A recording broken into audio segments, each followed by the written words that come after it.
Hi guys, ನಾವು ಇವಾಗಿನ lecture series ಅಲ್ಲಿ ಸೆಕೆಂಡ್ PUC ಬಿಸ್ನೆಸ್ ಸ್ಟಡೀಸ್ ನ 8th ಚಾಪ್ಟರ್ ಆದಂತಹ ಕಂಟ್ರೋಲಿಂಗ್ ಅನ್ನೋ ಚಾಪ್ಟರ್ ನ ಅರ್ಥ ಮಾಡ್ಕೊಳ್ಳೋಣ. ಗೈಸ್, ನಾನು ಈ ವಿಡಿಯೋನ ಅಪ್ಲೋಡ್ ಮಾಡಕ್ಕಿಂತ ಮುಂಚೆ ನಿಮ್ಮ 7 ಚಾಪ್ಟರ್ ಆದಂತಹ ಎಲ್ಲವನ್ನ ಅಪ್ಲೋಡ್ ಮಾಡಿದೀನಿ. ಸೊ ಆ ವಿಡಿಯೋಗಳನ್ನ ನೋಡ್ಕೊಂಡು ಈ ವಿಡಿಯೋಗೆ ಜಂಪ್ ಆಗಿ ಸೊ ನಿಮ್ಗೆ ಕಂಪ್ಲೀಟ್ ಆಗಿ ಚಾಪ್ಟರ್ಸ್ ಗಳು ಅರ್ಥ ಆಗ್ತಾ ಹೋಗುತ್ತೆ. ಹಾಗಾದ್ರೆ ನೀವು ಫಸ್ಟ್ ಇಂದ ಯಾವ್ಯಾವ ಚಾಪ್ಟರ್ ನ ಓದಿದೀರಾ ಅಂತ ಅಂದ್ಬಿಟ್ಟು ಒಂದು ಕ್ವಿಕ್ ರೌಂಡ್ ಅಪ್ ಅನ್ನ ನೋಡೋಣ. ಯಾಕಂತಂದ್ರೆ ನೀವ್ ಈಗಾಗ್ಲೇ ಯಾವ್ದು 7 ಚಾಪ್ಟರ್ ಗಳನ್ನ 7 ಚಾಪ್ಟರ್ ನ ನೀವು ಕವರ್ ಮಾಡಿದೀರಾ. ಯಾವ್ಯಾವ ಚಾಪ್ಟರ್ ಅಲ್ಲಿ ಏನೇನ್ ಓದಿದೀರಾ ಅಂತ ಅಂದ್ಬಿಟ್ಟು ಕೆಲವು ಸಲ ಆದಷ್ಟು ಮರ್ತೋಗಿರ್ಬೋದು. ಒಂದು ಕ್ವಿಕ್ ರಿವಿಷನ್ ಅನ್ನ ಮಾಡೋಣ. ಫಸ್ಟ್ ಚಾಪ್ಟರ್ ಯಾವುದು? Nature and significance of management. ಈ ಚಾಪ್ಟರ್ ನ ನೀವು ನೋಡಿದೀರಾ, ಕರೆಕ್ಟಾ? ಸೆಕೆಂಡ್ ಯಾವುದು? Nature and significance of management ಆದ್ಮೇಲೆ ಪ್ರಿನ್ಸಿಪಲ್ಸ್ ಆಫ್ ಮ್ಯಾನೇಜ್ಮೆಂಟ್ ಚಾಪ್ಟರ್ ನ ನೋಡಿದೀರಾ. ಹಾಗೆ ಮೂರನೇದು ಯಾವುದು? ಬಿಸ್ನೆಸ್ ಎನ್ವೈರನ್ಮೆಂಟ್ ನ ನೋಡಿದೀರಾ. ಹಾಗೆ ನಾಲ್ಕನೇದು ಯಾವುದು? ಪ್ಲಾನಿಂಗ್. ಐದನೇದು ಆರ್ಗನೈಸಿಂಗ್. ಆರನೇದು ಸ್ಟಾಫಿಂಗ್. ಏಳನೇದು ಈಗ ನೋಡ್ತಾ ಇರ್ತಕ್ಕಂತಹದ್ದು ಏಳನೇದು ಲಾಸ್ಟ್ ಚಾಪ್ಟರ್ ಕಲ್ತಿರೋದು ಡೈರೆಕ್ಟಿಂಗ್. ಈಗ ಕಲಿತಾ ಇರ್ತಕ್ಕಂತಹದ್ದು ಕಂಟ್ರೋಲಿಂಗ್ ಅನ್ನ ಕಲಿತಾ ಇದ್ದೀರಾ. ಸಿ ಗೈಸ್, ನೀವು ಫಸ್ಟ್ ಚಾಪ್ಟರ್ ಆದಂತಹ nature and significance of management ಅಲ್ಲಿ ಫಂಕ್ಷನ್ಸ್ ಆಫ್ ಮ್ಯಾನೇಜ್ಮೆಂಟ್ ಅನ್ನ ಕಲಿತಿದ್ರಿ. ಅದರಲ್ಲಿ ಎಗೇನ್ ಸಬ್ ಅಂಡರ್ ಆಗಿ ಪ್ಲಾನಿಂಗ್ ನ ಕಲ್ತಿದ್ರಿ. ಪ್ಲಾನಿಂಗ್, ಆರ್ಗನೈಸಿಂಗ್, ಸ್ಟಾಫಿಂಗ್, ಡೈರೆಕ್ಟಿಂಗ್ ಮತ್ತೆ ಕಂಟ್ರೋಲಿಂಗ್ ಅಂತ ಕಾನ್ಸೆಪ್ಟ್ ಗಳನ್ನ ನಿಮ್ಗೆ ಜಸ್ಟ್ ಬ್ರೀಫಿಂಗ್ ಮಾಡಲಾಗಿತ್ತು. ಯಾವ ಚಾಪ್ಟರ್ ಅಲ್ಲಿ? Nature and significance of management ಅನ್ನೋ ಚಾಪ್ಟರ್ ಅಲ್ಲಿ ಒಂದು ಫಂಕ್ಷನ್ಸ್ ಆಫ್ ಮ್ಯಾನೇಜ್ಮೆಂಟ್ ಏನೇನು ಕಾರ್ಯಗಳನ್ನ ಮಾಡುತ್ತೆ, ಯೋಜನೆನ ಮಾಡುತ್ತೆ, ಪ್ಲಾನಿಂಗ್ ಮಾಡುತ್ತೆ, ಆರ್ಗನೈಸಿಂಗ್ ಮಾಡುತ್ತೆ, ಸ್ಟಾಫಿಂಗ್ ಮಾಡುತ್ತೆ, ಡೈರೆಕ್ಟಿಂಗ್ ಮಾಡುತ್ತೆ ಅಂತ ಅಂದ್ಬಿಟ್ಟು ಹಾಗೆ ಕಂಟ್ರೋಲಿಂಗ್ ಮಾಡುತ್ತೆ ಅಂತ ನನ್ನ ತಿಳ್ಕೊಂಡಿದ್ದು. ಸೇಮ್ ಅದೇ ಆರ್ಡರ್ ಪ್ರಕಾರನೇ ನೀವು ಸಿಲೆಬಸ್ ನ ನೋಡ್ತಾ ಹೋಗಿದ್ದೀರಾ. ಇಲ್ಲಿ nature and significance of management second chapter principles of management ನೋಡಿದಿರಾ, ಬಿಸ್ನೆಸ್ ಎನ್ವೈರನ್ಮೆಂಟ್ ನೋಡಿದಿರಾ. ಅದಾದ್ಮೇಲೆ ಇಲ್ಲಿ ನೀವು ಏನು 5 ಪಾಯಿಂಟ್ಸ್ ಗಳನ್ನ ನೋಡಿದ್ರಲ್ಲ, ಈ 5 ಪಾಯಿಂಟ್ಸ್ ಗಳನ್ನ ನೀವು ಕಂಪ್ಲೀಟ್ ಆಗಿ ಒಂದೊಂದೇ ಚಾಪ್ಟರ್ ಆಗಿ ತುಂಬಾ ಎಲಾಬರೇಟ್ ಆಗಿ ಎಕ್ಸ್ಪ್ಯಾಂಡ್ ಆಗಿ ಅರ್ಥ ಮಾಡ್ಕೊಂಡಿದೀರಾ. ಯಾವುದು? ಪ್ಲಾನಿಂಗ್, ಆರ್ಗನೈಸಿಂಗ್, ಸ್ಟಾಫಿಂಗ್ ಹಾಗೆ ಡೈರೆಕ್ಟಿಂಗ್ ಮತ್ತೆ ಕಂಟ್ರೋಲಿಂಗ್ ಅನ್ನೋ ಚಾಪ್ಟರ್ ನ ಅರ್ಥ ಮಾಡ್ಕೊಂಡಿದೀವಿ. ಇವತ್ತಿನ ಚಾಪ್ಟರ್ ಅಲ್ಲಿ ನಾವು 8th ಚಾಪ್ಟರ್ ನ ಕವರ್ ಮಾಡ್ತಾ ಇದೀವಿ. ಪ್ಲಾನಿಂಗ್, ಆರ್ಗನೈಸಿಂಗ್ ಆದ್ಮೇಲೆ ನಿಮಗೆ ನೆಕ್ಸ್ಟ್ ಯಾವ್ದಿರೋದು? ಫೈನಾನ್ಷಿಯಲ್ ಮ್ಯಾನೇಜ್ಮೆಂಟ್ ಇದೆ. ಹಾಗೆ 10th ಒಂದು ಮಾರ್ಕೆಟಿಂಗ್ ಇದೆ. ಹಾಗೆ 11 ಕನ್ಸ್ಯೂಮರ್ ಪ್ರೊಟೆಕ್ಷನ್ ಇದೆ.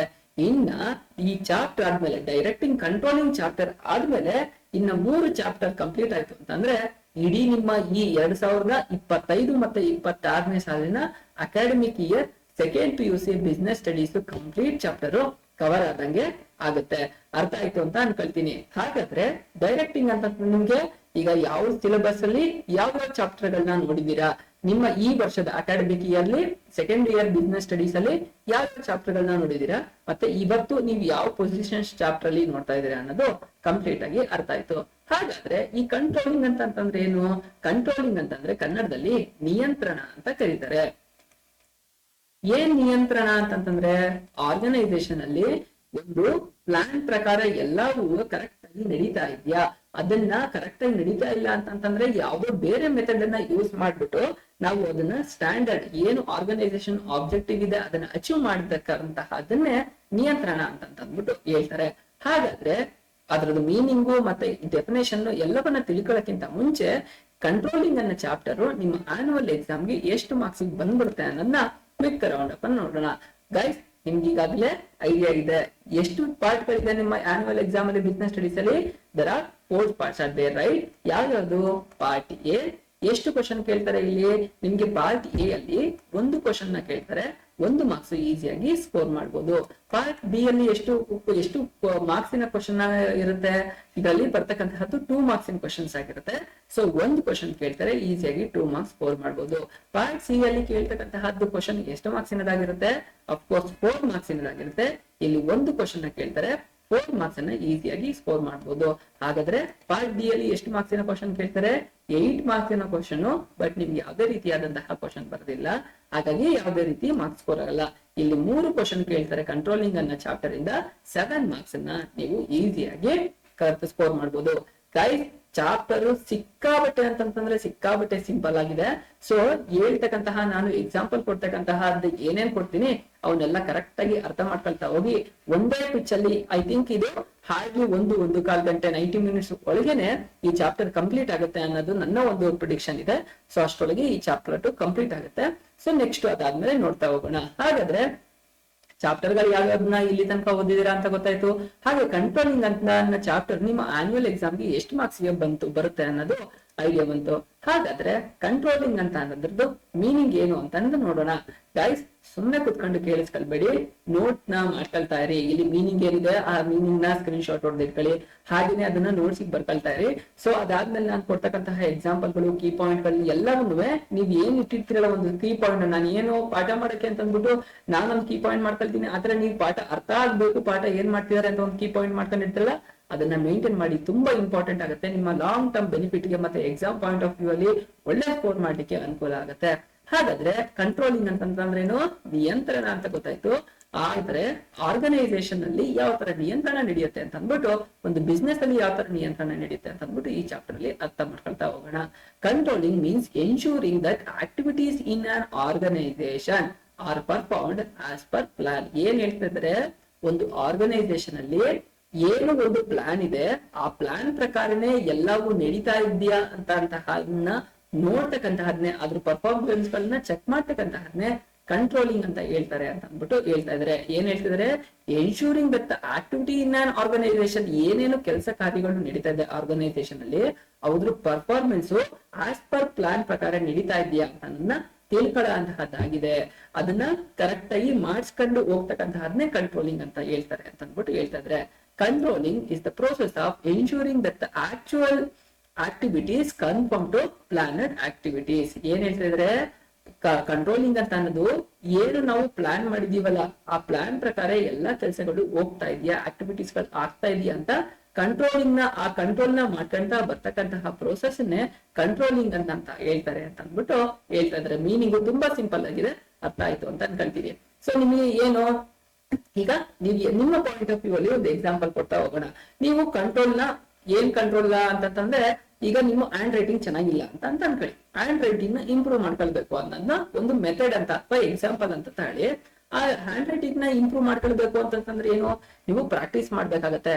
ಯಾವ್ದೋ ಸರಿಗಿಲ್ಲದೆ ಇರ್ತಕ್ಕಂತಹ ಪೆನ್ಗಳನ್ನ ಯೂಸ್ ಮಾಡ್ತಾ ಇರ್ತೀರಾ, ಇವೆಲ್ಲ ಏನು ರಿಸ್ಟ್ರಿಕ್ಷನ್ಸ್ ಗಳು. ಅವಾಗ ಏನ್ ಮಾಡ್ಬೇಕು, ನೀವು ಪ್ರಾಕ್ಟೀಸ್ ಮಾಡ್ತಾ ಇರ್ಬೇಕು. ಅವಾಗ ಏನಾಗುತ್ತೆ, ನಿಮ್ಮ ಹ್ಯಾಂಡ್ ರೈಟಿಂಗ್ ಇಂಪ್ರೂವ್ ಆಗುತ್ತೆ. ಅಂದ್ರೆ ನಿಮ್ಮ ಕಂಟ್ರೋಲಿಗೆ ಆ ಲ್ಯಾಂಗ್ವೇಜ್ ನೀವು ಏನ್ ಬರೀತಿರಲ್ಲ ಅದು ನಿಮ್ಮ ಕಂಟ್ರೋಲಿಂಗ್ ನಿಧಾನಕ್ಕೆ ಬರ್ತಾ ಹೋಗುತ್ತೆ. ಹಾಗೆ ಇನ್ನೂ ಒಂದೇನೋ ಸರಿಯಾಗಿಲ್ದೇ ಇರತಕ್ಕಂತಹ ಪೆನ್ ಯೂಸ್ ಮಾಡ್ತಾ ಇದ್ದಾಗ ಕರೆಕ್ಟ್ ಆಗಿರೋ ಅದನ್ನ ತೆಗೆದು ಎಸ್ಬಿಟ್ಟು ಒಂದು ಒಳ್ಳೆ ಪೆನ್ ಅನ್ನ ಯೂಸ್ ಮಾಡೋದ್ರಿಂದ ಏನಾಗುತ್ತೆ, ಇಂಪ್ರೂವ್ಮೆಂಟ್ ಆಗುತ್ತೆ. ನಿಮ್ಮ ಹ್ಯಾಂಡ್ ರೈಟಿಂಗ್ ತುಂಬಾ ಚೆನ್ನಾಗಿ ಕಾಣಿಸಕ್ಕೆ ಟ್ರೈ ಆಗುತ್ತೆ. ಹಾಗಾಗಿ ನೀವ್ ಏನಂತ ಅಂತಂದ್ರೆ, ನೀವು ನಿಮ್ಮ ಲಿಮಿಟ್ ಒಳಗೆ ಇರ್ತಕ್ಕಂತಹ ಹೇಗೆ ಕಂಟ್ರೋಲ್ ನ ಮಾಡ್ಕೊಳ್ತಿರಲ್ಲ, ನಿಮಗೆ ಏನೇನು ತೆಗ್ದಾಕ್ಬೇಕು ಅವನ್ನೆಲ್ಲ ತೆಗ್ದಾಕಿ ಏನ್ ಚೆನ್ನಾಗಿ ಇಟ್ಕೋಬೇಕು ಅದನ್ನ ಮಾತ್ರ ಇಟ್ಕೊಳ್ತಿರಲ್ಲ, ಅದೇ ತರನೇ ಆರ್ಗನೈಸೇಷನ್ ಅಲ್ಲಿ ಕಂಟ್ರೋಲಿಂಗ್ ಪ್ರೋಸೆಸ್ ನಡೆಯುತ್ತೆ ಅಂತ ಅಂದ್ಬಿಟ್ಟು ಹೇಳ್ತಾ ಇದ್ರೆ. ಏನೊಂದು ಪ್ಲಾನ್ ಇರುತ್ತೆ ಆ ಪ್ಲಾನ್ ಅನ್ನ ಕರೆಕ್ಟ್ ಆಗಿ ನಡೀತಾ ಇದೆಯಾ ಅಂತ ಅಂದ್ಬಿಟ್ಟು ನೋಡ್ಕೊಂಡು ಒಂದು ಕಂಟ್ರೋಲಿಂಗ್ ಮ್ಯಾನರ್ ಅಲ್ಲಿ ತಗ್ತಾ ಹೋಗ್ತಾ ಅಂತಂದ್ರೆ ಕಂಟ್ರೋಲಿಂಗ್ ಅಂತ ಹೇಳ್ತಾರೆ ಅಂತ ಅಂದ್ಬಿಟ್ಟು ನೋಡ್ತಾ ಇದೀವಿ. ಅಕಾರ್ಡಿಂಗ್ ಟು ಕ್ನೂಡ್ಸನ್ ಓ ಡೊನೆಲ್, ಇವ್ರು ಇಲ್ಲಿ ನೋಡಿ, ಇಲ್ಲಿ ಇವ್ರ ಫೋಟೋಗಳು ಇದೆ, ಓಕೆನಾ. ಇವರು ಓ ಡೊನೆಲ್ ಅಂತ ಅಂದ್ಬಿಟ್ಟು ಕ್ನೂಡ್ಸನ್ ಅಂತಂದವರು ಇವರಾಗಿದ್ದಾರೆ. ಇವರು ಏನದು ಯಾವ್ದು ಕಂಟ್ರೋಲಿಂಗ್ ನ ಮೀನಿಂಗ್ ನ ಹೇಳ್ತಾ ಹೋಗ್ತಾರೆ.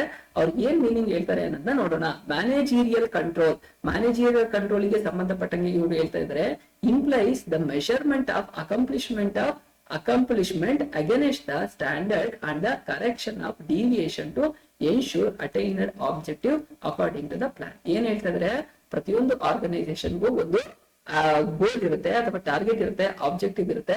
ಅದನ್ನ ಅಚೀವ್ ಮಾಡ್ಬೇಕು ಅಂತಂದ್ರೆ ಒಂದು ಪ್ಲಾನ್ ಇರುತ್ತೆ, ಪ್ಲಾನ್ ಪ್ರಕಾರ ನಡೀತಾ ಇರುತ್ತೆ. ಆ ಪ್ಲಾನ್ ಒಳಗೆ ಕೆಲಸವನ್ನ ನಡಿಬೇಕಾದ್ರೆ ಒಂದಷ್ಟು ಕಂಟ್ರೋಲಿಂಗ್ ನ ನಡಿಬೇಕಾಗತ್ತೆ. ಕಂಟ್ರೋಲಿಂಗ್ ಮಾಡ್ತಕ್ಕಂತಹ ಸ್ಟೇಜ್ ಅಲ್ಲಿ ಅದು ಒಂದು ಟ್ರ್ಯಾಕ್ ಬಿಟ್ಟು ಬೇರೆ ಟ್ರ್ಯಾಕ್ ಅಲ್ಲಿ ಹೋಗ್ತಾ ಇದೆ ಅಂತಂದ್ರೆ ಏನ್ ಮಾಡ್ಬೇಕಾಗುತ್ತೆ, ಅವರು ಮೆಥಡ್ ಅನ್ನ ಚೇಂಜ್ ಮಾಡ್ಬೇಕಾಗತ್ತೆ. ಆ ತರ ಮೆಥಡ್ ಅನ್ನ ಚೇಂಜ್ ಮಾಡ್ಕೊಂಡು ಒಂದು ಕಂಟ್ರೋಲಿಗೆ ತಗೊಂಡ್ ಬಂದು ಸಿಸ್ಟಮ್ ನ ಸ್ಮೂತ್ ಆಗಿ ನಡೆಸ್ಕೊ ಹೋಗ್ತಕ್ಕಂತಹದ್ನ ನೆಕ್ಸ್ಟ್ ಟಾರ್ಗೆಟ್ ಆಬ್ಜೆಕ್ಟಿವ್ ಒಂದು ಆರ್ಗನೈಸೇಷನ್ ನ ಟಾರ್ಗೆಟ್ ನ ಅಚೀವ್ ಮಾಡ್ತಕ್ಕಂತಹದ್ನೇ ಕಂಟ್ರೋಲಿಂಗ್ ಅಂತ ಅಂತಾರೆ. ಅದು ಮ್ಯಾನೇಜೀರಿಯಲ್ ಕಂಟ್ರೋಲಿಂಗ್ ಅಂತ ಹೇಳ್ತಾರೆ ಅಂತ ಅಂದ್ಬಿಟ್ಟು ಹೇಳ್ತಾ ಇದಾರೆ. ಸೊ ಇಲ್ಲಿಗೆ ನಿಮ್ಮ ಕಂಟ್ರೋಲಿಂಗ್ ನ ಮೀನಿಂಗ್ ಅಂತ ಅಂದ್ರೇನು, ಅದ್ರ ಡೆಫಿನೇಷನ್ ಏನು ಅನ್ನೋದು ಗೊತ್ತಾಯ್ತು. ಹಾಗಾದ್ರೆ ಈ ಕಂಟ್ರೋಲಿಂಗ್ ನ ಇಂಪಾರ್ಟೆನ್ಸ್ ಏನು ಅಂತ ಅಂದ್ಬಿಟ್ಟು ನೋಡೋಣ. ಏನ್ ಇಂಪಾರ್ಟೆನ್ಸ್ ಅಂತಂದ್ರೆ ಪ್ರಾಮುಖ್ಯತೆ. ಯಾವ್ದ್ರ ಪ್ರಾಮುಖ್ಯತೆ? ನಿಯಂತ್ರಣದ ಪ್ರಾಮುಖ್ಯತೆ ನೋಡೋಣ. ಇದು ಈ ಕಡೆ ಬರ್ಬೇಕು. ನಿಯಂತ್ರಣದ ಪ್ರಾಮುಖ್ಯತೆ ಏನು ಅಂತ ಅಂದ್ಬಿಟ್ಟು ನೋಡೋಣ. ಫಸ್ಟ್ ಏನ್ ಹೇಳ್ತಾ ಇದಾರೆ? ಅಕಂಪ್ಲಿಷ್ ಆರ್ಗನೈಸೇಷನ್ ಗೋಲ್. ಏನ್ ಹೇಳ್ತಾ ಇದಾರೆ? ಪ್ರತಿ ಕಂಟ್ರೋಲಿಂಗು ನ ಪ್ರಾಮುಖ್ಯತೆ ಹೇಳ್ತಾ ಇದ್ರೆ. ಫಸ್ಟ್ ಕಂಟ್ರೋಲಿಂಗ್ ನ ಇಂಪಾರ್ಟೆನ್ಸ್ ಪ್ರಾಮುಖ್ಯತೆ ಏನು ಅಂತಂತಂದ್ರೆ ಅದು ಆರ್ಗನೈಸೇಷನಲ್ ಆಬ್ಜೆಕ್ಟಿವ್ ಅಥವಾ ಗೋಲ್ ಏನಿದೆ ಅದನ್ನ ಅಚೀವ್ ಮಾಡಕ್ಕೆ ಅನುಕೂಲ ಮಾಡ್ಕೊಡುತ್ತೆ. ಹೇಗೆ? ಈಗ ಒಂದು ಸಿಸ್ಟಮ್ ಇಲ್ಲ ಅಂತಂದ್ರೆ ಏನಾಗ್ತಿತ್ತು? ಒಂದು ಕಂಟ್ರೋಲಿಂಗ್ ಈಗ ನೀವು ಯಾರೋ ಒಬ್ಬ ಎಂಪ್ಲಾಯಿ ಕೆಲಸ ಮಾಡ್ತಿದ್ದ ಅಂತ ಅನ್ಕೊಳ್ಳಿ. ಆತ ಮಾಡ್ತಿರೋ ಕೆಲ್ಸನ ಯಾರು ಮಾನಿಟರ್ ಮಾಡ್ತಿಲ್ಲ ಅಂತಂತಂದ್ರೆ ಏನಾಗ್ತಿತ್ತು? ಆ ಕೆಲ್ಸಗಳು ಅವ್ನ್ ಹೆಂಗ್ ಬೇಕು ಅಂತ ಆ ತರ ಟೈಮಲ್ಲಿ ಮಾಡ್ತಾ ಇದ್ದ. ನೀವು ಒಂದೊಂದ್ಸಲ ಈ ಎಕ್ಸಾಂಪಲ್ ಗಳನ್ನ ನೋಡಿದೀರಾ. ಯಾರೋ ಒಬ್ರು ಸೂಪರ್ವೈಸರು ಅಥವಾ ಯಾರೋ ಅಬ್ಸರ್ವ್ ಮಾಡ್ತಿದ್ದಾರೆ ಅಂತಂದಾಗ ಅವರು ತುಂಬಾ ಸ್ಟ್ರಿಕ್ಟ್ ಆಗಿರ್ತಾರೆ. ಅದ್ರಲ್ಲೂ ನೀವೇನಾದ್ರೂ ನಿಮ್ಮ ಪೇರೆಂಟ್ಸ್ ಗಳು ಮನೆ ಕಟ್ಟಿಸ್ತಾ ಇದ್ದೀರಾ ಅಂತಂದ್ರೆ ಮೇಸ್ತ್ರಿ ಇದ್ದಾಗ ಕೆಲ್ಸದವ್ರು ಮಾಡ್ತಕ್ಕಂತಹ ಕೆಲ್ಸಕ್ಕೂ ಮೇಸ್ತ್ರಿ ಇಲ್ದೇ ಇದ್ದಾಗ ಕೆಲ್ಸದವ್ರು ಮಾಡ್ತಕ್ಕಂತಹ ಅದಕ್ಕೂ ತುಂಬಾ ಡಿಫರೆನ್ಸ್ ಇರ್ತಾ ಹೋಗುತ್ತೆ. ಮೇಸ್ತ್ರಿ ಇದ್ದ ಅಂತಂದ್ರೆ ಅವಾಗ ಏನಾಗುತ್ತೆ? ಇಲ್ಲಪ್ಪ ಅವ್ನು ಇದಾನೆ ನೋಡ್ತಾ ಇದ್ದಾನೆ ಅಂತ ಅಂದ್ಬಿಟ್ಟು ಕೆಲಸಗಳನ್ನ ಸ್ಪೀಡ್ ಆಗಿ ಮಾಡ್ತಾರೆ. ಬಟ್ ಮೇಸ್ತ್ರಿ ಇಲ್ಲ ಅಂತಂದಾಗ ಏನಾಗುತ್ತೆ? ಕನ್ಸ್ಟ್ರಕ್ಷನ್ ಅಲ್ಲಿ ನಿಧಾನಕ್ಕೆ ಮಾಡ್ತಾ ಹೋಗ್ತಾರೆ. ಅದಷ್ಟು ನಿಧಾನಕ್ಕೆ ಮಾಡ್ಕೊಂಡೆ ಅವ್ರು ಸಮಾಧಾನವಾಗಿ ಮಾಡ್ಕೊಳ್ತಾ ಹೋಗ್ತಾರೆ. ಸೊ ಈ ತರ ಆಗುತ್ತೆ. ಹಾಗಾಗಿ ಕಂಟ್ರೋಲಿಂಗ್ ಏನ್ ಮಾಡುತ್ತೆ ಅಂತಂದ್ರೆ ಪ್ರಾಮುಖ್ಯತೆ ಒಂದು ಆರ್ಗನೈಸೇಷನ್ ಅಂತ ಆಬ್ಜೆಕ್ಟಿವ್ ಏನಿದೆ, ಗೋಲ್ ಏನಿದೆ ಅದನ್ನ ಕರೆಕ್ಟ್ ಆಗಿ ಒಂದು ಕಂಟ್ರೋಲಿಂಗ್ ಮ್ಯಾನರ್ ಅಲ್ಲಿ ಒಂದು ಲೆವೆಲ್ ಆಗಿ ಅದನ್ನ ರೀಚ್ ಮಾಡಿಸುತ್ತೆ ಅಂತ ಅಂದ್ಬಿಟ್ಟು ಹೇಳ್ತಾರೆ. ಅಕಾಂಪ್ಲಿಷ್ ಆರ್ಗನೈಸೇಷನ್ ಗೋಲ್, ಒಂದು ಆರ್ಗನೈಸೇಷನ್ ಗೋಲ್ ನ ಅಚೀವ್ ಮಾಡಿಸುತ್ತೆ ಅಂತ ಅಂದ್ಬಿಟ್ಟು ಹೇಳ್ತಾ ಇದ್ರೆ. ಹಾಗಾದ್ರೆ ಸೆಕೆಂಡ್ ವೇನು ಜಡ್ಜಿಂಗ್ ಅಕ್ಯುರೇಸಿ ಆಫ್ ಸ್ಟ್ಯಾಂಡರ್ಡ್. ಏನ್ ಹೇಳ್ತಾ ಇದ್ರೆ ಈ ಮೆಥಡ್ ಅಲ್ಲಿ ಇಲ್ಲಿ ಫಸ್ಟ್ ಇದನ್ನ ನೋಡ್ಬಿಟ್ಟು ಆ ಕಡೆಗೆ ಬರೋಣ. ಇದು ಸೆಕೆಂಡ್ ಅಂತ ಪಾಯಿಂಟ್ಸ್ ಕನ್ಸಿಡರ್ ಮಾಡಿ, ಇಲ್ಲಿ ಥರ್ಡ್ ಅಂತ ಅಂದ್ಬಿಟ್ಟು ಈ ಪಾಯಿಂಟ್ ಅನ್ನು ನೋಡೋಣ. ಫೆಸಿಲಿಟೇಟ್ ಕೋಆರ್ಡಿನೇಷನ್ ಇನ್ ಆಕ್ಷನ್. ಏನ್ ಹೇಳುತ್ತೆ? ಒಂದು ಆರ್ಗನೈಸೇಷನ್ ಆಬ್ಜೆಕ್ಟಿವ್ ನ ಅಚೀವ್ ಮಾಡುತ್ತೆ ಅಂತ ಅಂದ್ಬಿಟ್ಟು ಫಸ್ಟ್ ಹೇಳ್ತಾ ಇದ್ರೆ. ನೆಕ್ಸ್ಟ್ ಏನು ಅಂತಂದ್ರೆ ಒಂದು ಆರ್ಗನೈಸೇಷನ್ ಅಚೀವ್ಮೆಂಟ್ ನ ಮಾಡ್ಬೇಕು ಅಂತಂದ್ರೆ ಅದು ಎಲ್ಲಾ ಕಡೆ ಆಕ್ಷನ್ ಮಾಡ್ಬೇಕಂತಂದಾಗ ಈಗ ನೋಡಿ ಒಂದು ಆರ್ಗನೈಸೇಷನ್ ಅಲ್ಲಿ ಏನೋ ಯಾವ್ದೋ ಒಂದು ಪ್ರಾಡಕ್ಟ್ ಮ್ಯಾನುಫ್ಯಾಕ್ಚರಿಂಗ್ ಆಗ್ಬೇಕು ಅಂತಂದ್ರೆ ಅಲ್ಲಿ ಏನಿರ್ಬೇಕು? ಎಲ್ಲಾ ತರದ ಫೆಸಿಲಿಟಿಗಳು ಇರ್ಬೇಕು. ಎಂಪ್ಲಾಯಿಗೆ ಅಲ್ಲಿ ಬೆಳಕಿನ ವ್ಯವಸ್ಥೆ ಇರ್ಬೇಕು. ರೂಮ್ ಯಾವಾಗ್ಲೂ ಕತ್ಲೆ ಇತ್ತು ಅಂತಂದ್ರೆ ಕೆಲಸ ಮಾಡಕ್ಕಾಗತ್ತಾ? ಖಂಡಿತ ಮಾಡಕ್ಕಾಗಲ್ಲ. ಅವ್ರೇನಾದ್ರು ಹಾರ್ಡ್ ವರ್ಕ್ ಅಥವಾ ಮೆಷಿನರಿ ರಿಲೇಟೆಡ್ ವರ್ಕ್ ಮಾಡ್ತಿದ್ರೆ ಅಂತಂದ್ರೆ ಅಲ್ಲಿ ಮೆಷಿನರಿ ಇರ್ಬೇಕು, ಮೆಷಿನರಿಗಳಿಗೆ ಇಕ್ವಿಪ್ಮೆಂಟ್ಸ್ ಗಳು ಇರ್ಬೇಕು. ಹಾಗೇನೆ ಅವ್ರಿಗೆ ಕುಡಿಲಿಕ್ಕೆ ಅವ್ರಿಗೆ ದಾವ ಆಯ್ತು ಅಥವಾ ಆಯ್ತು ಅಂತಂದಾಗ ಅವ್ರಿಗೆ ನೀರಿನ ಫೆಸಿಲಿಟಿಗಳನ್ನ ಮಾಡ್ಕೊಡ್ಬೇಕಾಗತ್ತೆ. ಹಾಗೆ ಅಲ್ಲಿನ ಲೈವ್ ಫೆಸಿಲಿಟಿ, ಎಲೆಕ್ಟ್ರಿಸಿಟಿ ಫೆಸಿಲಿಟಿ ಆಗ್ಬೇಕು. ಏನೇನ್ ಬೇಕಾಗಿರುತ್ತೆ ಅವನ್ನೆಲ್ಲಾನು ಆ ಆಕ್ಷನ್ ಕಂಪ್ಲೀಟ್ ಆಗಕ್ಕೆ ಇವ್ರು ಏನ್ ಮಾಡ್ಬೇಕು? ಎಲ್ಲಾ ಫೆಸಿಲಿಟಿನ ಕೋಆರ್ಡಿನೇಟ್ ಮಾಡ್ಬೇಕಾಗತ್ತೆ. ಸೊ ಕೋಆರ್ಡಿನೇಟ್ ಮಾಡಿದ್ರೆ ಮಾತ್ರನೇ ಏನೋ ಒಂದು ಕಂಟ್ರೋಲಿಂಗು ಸಿಗ್ತಾ ಹೋಗುತ್ತೆ ಅಂತ ಅಂದ್ಬಿಟ್ಟು ಹೇಳ್ತಾ ಇದ್ರೆ. ಸೊ ಹಾಗಾಗಿ ಫೆಸಿಲಿಟಿ ಕೋಆರ್ಡಿನೇಷನ್ ಇನ್ ಆಕ್ಷನ್, ಒಂದು ಆಕ್ಷನ್ ಆಗ್ಬೇಕು ಅಂತಂದ್ರೆ ಅದಕ್ಕೆ ಕೋಆರ್ಡಿನೇಟ್ ಏನೇನ್ ಬೇಕು ಅವನ್ನೆಲ್ಲ ಮಾಡ್ಬೇಕು. ಅದು ಒಂದು ಯಾವ್ದ್ರದ್ದು ಕಂಟ್ರೋಲಿಂಗ್ ನ ಪ್ರಾಮುಖ್ಯತೆ ಆಗಿದೆ ಅಂತ ಅಂದ್ಬಿಟ್ಟು ಹೇಳ್ತಾ ಇದಾರೆ. ಕಾನ್ಸೆಪ್ಟ್ ತುಂಬಾ ಸಿಂಪಲ್ ಆಗಿದೆ, ಅರ್ಥ ಮಾಡ್ಕೊಳ್ತಾ ಇದೀರಾ ಅಂತ ಅಂದ್ಬಿಟ್ಟು ಅನ್ಕೊಳ್ತೀನಿ. ಓಕೆ, ಈಗ ಒಬ್ಬ ಎಂಪ್ಲಾಯಿ ಏನೇನ್ ಫೆಸಿಲಿಟಿ ಬೇಕು? ಈಗ ಆಫೀಸ್ ಅಲ್ಲಿ ಕೂತು ವರ್ಕ್ ಮಾಡ್ತಾರೆ ಅಂತಂದ್ರೆ ಅವ್ರಿಗೆ ಏನ್ ಬೇಕಾಗುತ್ತೆ? ಬಿಲ್ ಬುಕ್ ಗಳು ಬೇಕಾಗುತ್ತೆ, ಮತ್ತೆ ಸಿಸ್ಟಮ್ ಬೇಕಾಗುತ್ತೆ, ಅದಕ್ಕೆ ಎಲೆಕ್ಟ್ರಿಸಿಟಿ ಯಾವಾಗ್ಲೂ ಬೇಕಾಗುತ್ತೆ. ಒಂದು ಇಂಡಸ್ಟ್ರಿಯಲ್ ಕೆಲಸ ಮಾಡ್ತಾರೆ ಅಂತಂದ್ರೆ ಒಂದು ಮಿಷನರಿಗಳನ್ನ ಏನೋ ಕಟ್ ಮಾಡ್ತಾರೆ ಅಂದ್ರೆ ಅದಕ್ಕೆ ವಾಟರ್ ರಿಸೋರ್ಸ್ ಬೇಕಾಗುತ್ತೆ, ಕರೆಕ್ಟ್ ಆಗಿ ಎಲೆಕ್ಟ್ರಿಸಿಟಿ ಇರ್ಬೇಕಾಗುತ್ತೆ. ಈ ತರ ಫೆಸಿಲಿಟಿಗಳನ್ನ ಮಾಡ್ಕೊಟ್ರೆ ಮಾತ್ರನೇ ಆರ್ಗನೈಸೇಷನ್ ಆಬ್ಜೆಕ್ಟಿವ್ ಗಳನ್ನ ಅಚೀವ್ ಮಾಡಲಾಗುತ್ತೆ. ಹಾಗೆ ಒಂದು ಆ ಕೆಲಸಗಳು ನಡಿಬೇಕು ಅಂತಂದ್ರೆ ಏನೇನ್ ಬೇಕೋ ಅದನ್ನ ಪ್ರೊವೈಡ್ ಮಾಡೋದಾಗಿರುತ್ತೆ, ಕೋಆಪರೇಟ್ ಮಾಡ್ಬೇಕಾಗತ್ತೆ ಅಂತ ಅಂದ್ಬಿಟ್ಟು, ಕೋಆರ್ಡಿನೇಟ್ ಮಾಡ್ಬೇಕಾಗತ್ತೆ ಅಂತ ಅಂದ್ಬಿಟ್ಟು ಹೇಳ್ತಾ ಇದ್ರೆ. ಮೂರನೇದೇನು? Judging accuracy of standard. ಏನ್ ಹೇಳ್ತಾ ಇದ್ರೆ ಯಾವುದೇ ಒಂದು ಪ್ರಾಡಕ್ಟ್ ಅನ್ನ ಹೊರಗ್ ತರ್ತಾರೆ ಅಂತಂದ್ರೆ ಅದನ್ನ ಜಡ್ಜ್ ಮಾಡ್ತಾರೆ. ಈಗ ನೋಡಿ ಇಲ್ಲಿ ಒಂದು ಕ್ವಾಂಟಿಟಿ ಇರುತ್ತೆ. ಈಗ ಯಾವ್ದೋ ಒಂದು ಸಂತೂರ್ ಸೋಪ್ ಅಂತ ಅನ್ಕೊಳ್ಳಿ, ಅದು 100 ಗ್ರಾಮ್ ಮ್ಯಾನುಫ್ಯಾಕ್ಚರಿಂಗ್ ಆಗಿ ಹೊರಗ್ ಬರ್ಬೇಕು ಅಂತಂದ್ರೆ ಅದ್ರ ಕರೆಕ್ಟ್ ಆಗಿ ವೇಟ್ 100 ಗ್ರಾಮ್ಸೇ ಇರ್ಬೇಕು. 100 ಗ್ರಾಮ್ ಗಿಂತ ಕಮ್ಮಿ ಇರೋದಾಗ್ಲಿ ಅಥವಾ 100 ಗ್ರಾಮ್ ಗಿಂತ ಜಾಸ್ತಿ ಇರೋದಾಗ್ಲಿ, ಈಗ ಒಂದ್ ಪ್ಯಾಕೆಟ್ ಅಲ್ಲಿ 100 ಗ್ರಾಮ್ ಇರುತ್ತೆ ಅಂತಂದ್ರೆ ಅದಕ್ಕೊಂದು ಪ್ರೈಸ್ ಫಿಕ್ಸ್ ಮಾಡಿರ್ತಾರೆ. ಅದನ್ನ 90 ಗ್ರಾಮಿಗೆ ಇಳಿಸ್ಬಿಟ್ರೆ ಅದೇ ಪ್ರೈಸಿಗೆ ಮಾರಕ್ಕಾಗತ್ತಾ? ಖಂಡಿತ ಇಲ್ಲ. ಅದನ್ನ ಮತ್ತೆ 110 ಗ್ರಾಮಿಗೆ ಏರ್ಸ್ಬಿಟ್ರೆ ಜಾಸ್ತಿ ಆಗತ್ತಾ? ಅದು ಜಾಸ್ತಿ ಆಗ್ಬಿಡುತ್ತೆ. ಹಾಗೆ ಪ್ರೈಸ್ ಅನ್ನ ವೇರಿ ಮಾಡ್ಬೇಕಾಗತ್ತೆ. ಸೊ ಒಂದು ಸ್ಟ್ಯಾಂಡರ್ಡ್ ಏನಿರುತ್ತೆ ಆ ಸ್ಟ್ಯಾಂಡರ್ಡ್ ನ ಫಿಕ್ಸ್ ಮಾಡ್ಬೇಕಾಗತ್ತೆ. ಏನು ಯಾವ್ದೋ ಒಂದು ಸ್ಟ್ಯಾಂಡರ್ಡ್ ನ ಫಿಕ್ಸ್ ಮಾಡಿರ್ತಾರೆ, ಅದು ಕರೆಕ್ಟ್ ಆಗಿ ನಡೀತಿದ್ಯಾ, ಕರೆಕ್ಟ್ ಆಗಿ ನಡೀತಿಲ್ವಾ ಅಂತ ಅಂದ್ಬಿಟ್ಟು ಜಡ್ಜ್ ಮಾಡ್ತಾರೆ. ಅಂತಂದ್ರೆ ಅದನ್ನ ರಿವ್ಯೂ ಮಾಡ್ತಾರೆ, ಇನ್ನೊಂದ್ಸಲ ನೋಡ್ತಾರೆ ಕರೆಕ್ಟ್ ಆಗಿ ನಡೀತಿದ್ಯಾ ಇಲ್ವಾ ಅಥವಾ ಏನಾದ್ರು ಚೇಂಜಸ್ ಗಳನ್ನ ಮಾಡ್ಬೇಕು ಅಂತ ಅಂದ್ಬಿಟ್ಟು ನೋಡ್ತಾ ಇದ್ದಾರೆ. ಹಾಗಾದ್ರೆ 4ನೇ ಇಂಪಾರ್ಟೆನ್ಸ್ ಆಫ್ ಕಂಟ್ರೋಲಿಂಗ್ ಏನು? Improving employee motivation. ಇದರಿಂದ ಏನ್ ಮಾಡ್ತಾರೆ ಅಂತಂದ್ರೆ ಎಂಪ್ಲಾಯಿಗಳು ಯಾರಿದ್ದಾರೆ ಅಲ್ಲಿ ಕಂಟ್ರೋಲಿಂಗ್ ಇಂದ ಒಳ್ಳೆ ಮೋಟಿವೇಟ್ ಮಾಡ್ಲಿಕ್ಕೆ ಅನುಕೂಲ ಆಗ್ತಾ ಇದೆ. ಈಗ ಸುಪೀರಿಯರ್ ಸಬಾರ್ಡಿನೇಟ್ ಗೆ ಏನೋ ಒಂದು ಕೆಲಸ ಮಾಡು ಅಂತ ಹೇಳ್ತಾ ಇರ್ತಾನೆ. ಆ ಸಬಾರ್ಡಿನೇಟ್ ಆತ ಹೊಸಬ ಇದ್ದ ಅಥವಾ ಅವ್ನಿಗೆ ಇನ್ನೂ ಎಕ್ಸ್ಪೀರಿಯನ್ಸ್ ಆಗಿಲ್ಲ, ಸ್ಕಿಲ್ಸ್ ಬಂದಿಲ್ಲ ಅಂತಂದ್ರೆ ಡೇ ಬೈ ಡೇ ಅವನು ಸ್ಕಿಲ್ಸ್ ಗಳನ್ನ ಕಲಿತಾ ಇಂಪ್ರೂವ್ ಆಗ್ತಾ ಇರ್ತಾನೆ. ಸೊ ಅವಾಗ ಏನಾಗ್ತದೆ, ಸುಪೀರಿಯರ್ ಅವನಿಗೆ ಇನ್ಪುಟ್ಸ್ ಗಳನ್ನ ಕೊಡ್ತಾ ಅವನನ್ನ ಒಂದು ಕಂಟ್ರೋಲಿಂಗ್ ಅಲ್ಲಿ ಇಟ್ಕೊಳ್ತಾ ಏನಾಗುತ್ತೆ, ಅವನ ಪರ್ಫಾರ್ಮೆನ್ಸ್ ಇಂಪ್ರೂವ್ ಆಗುತ್ತೆ.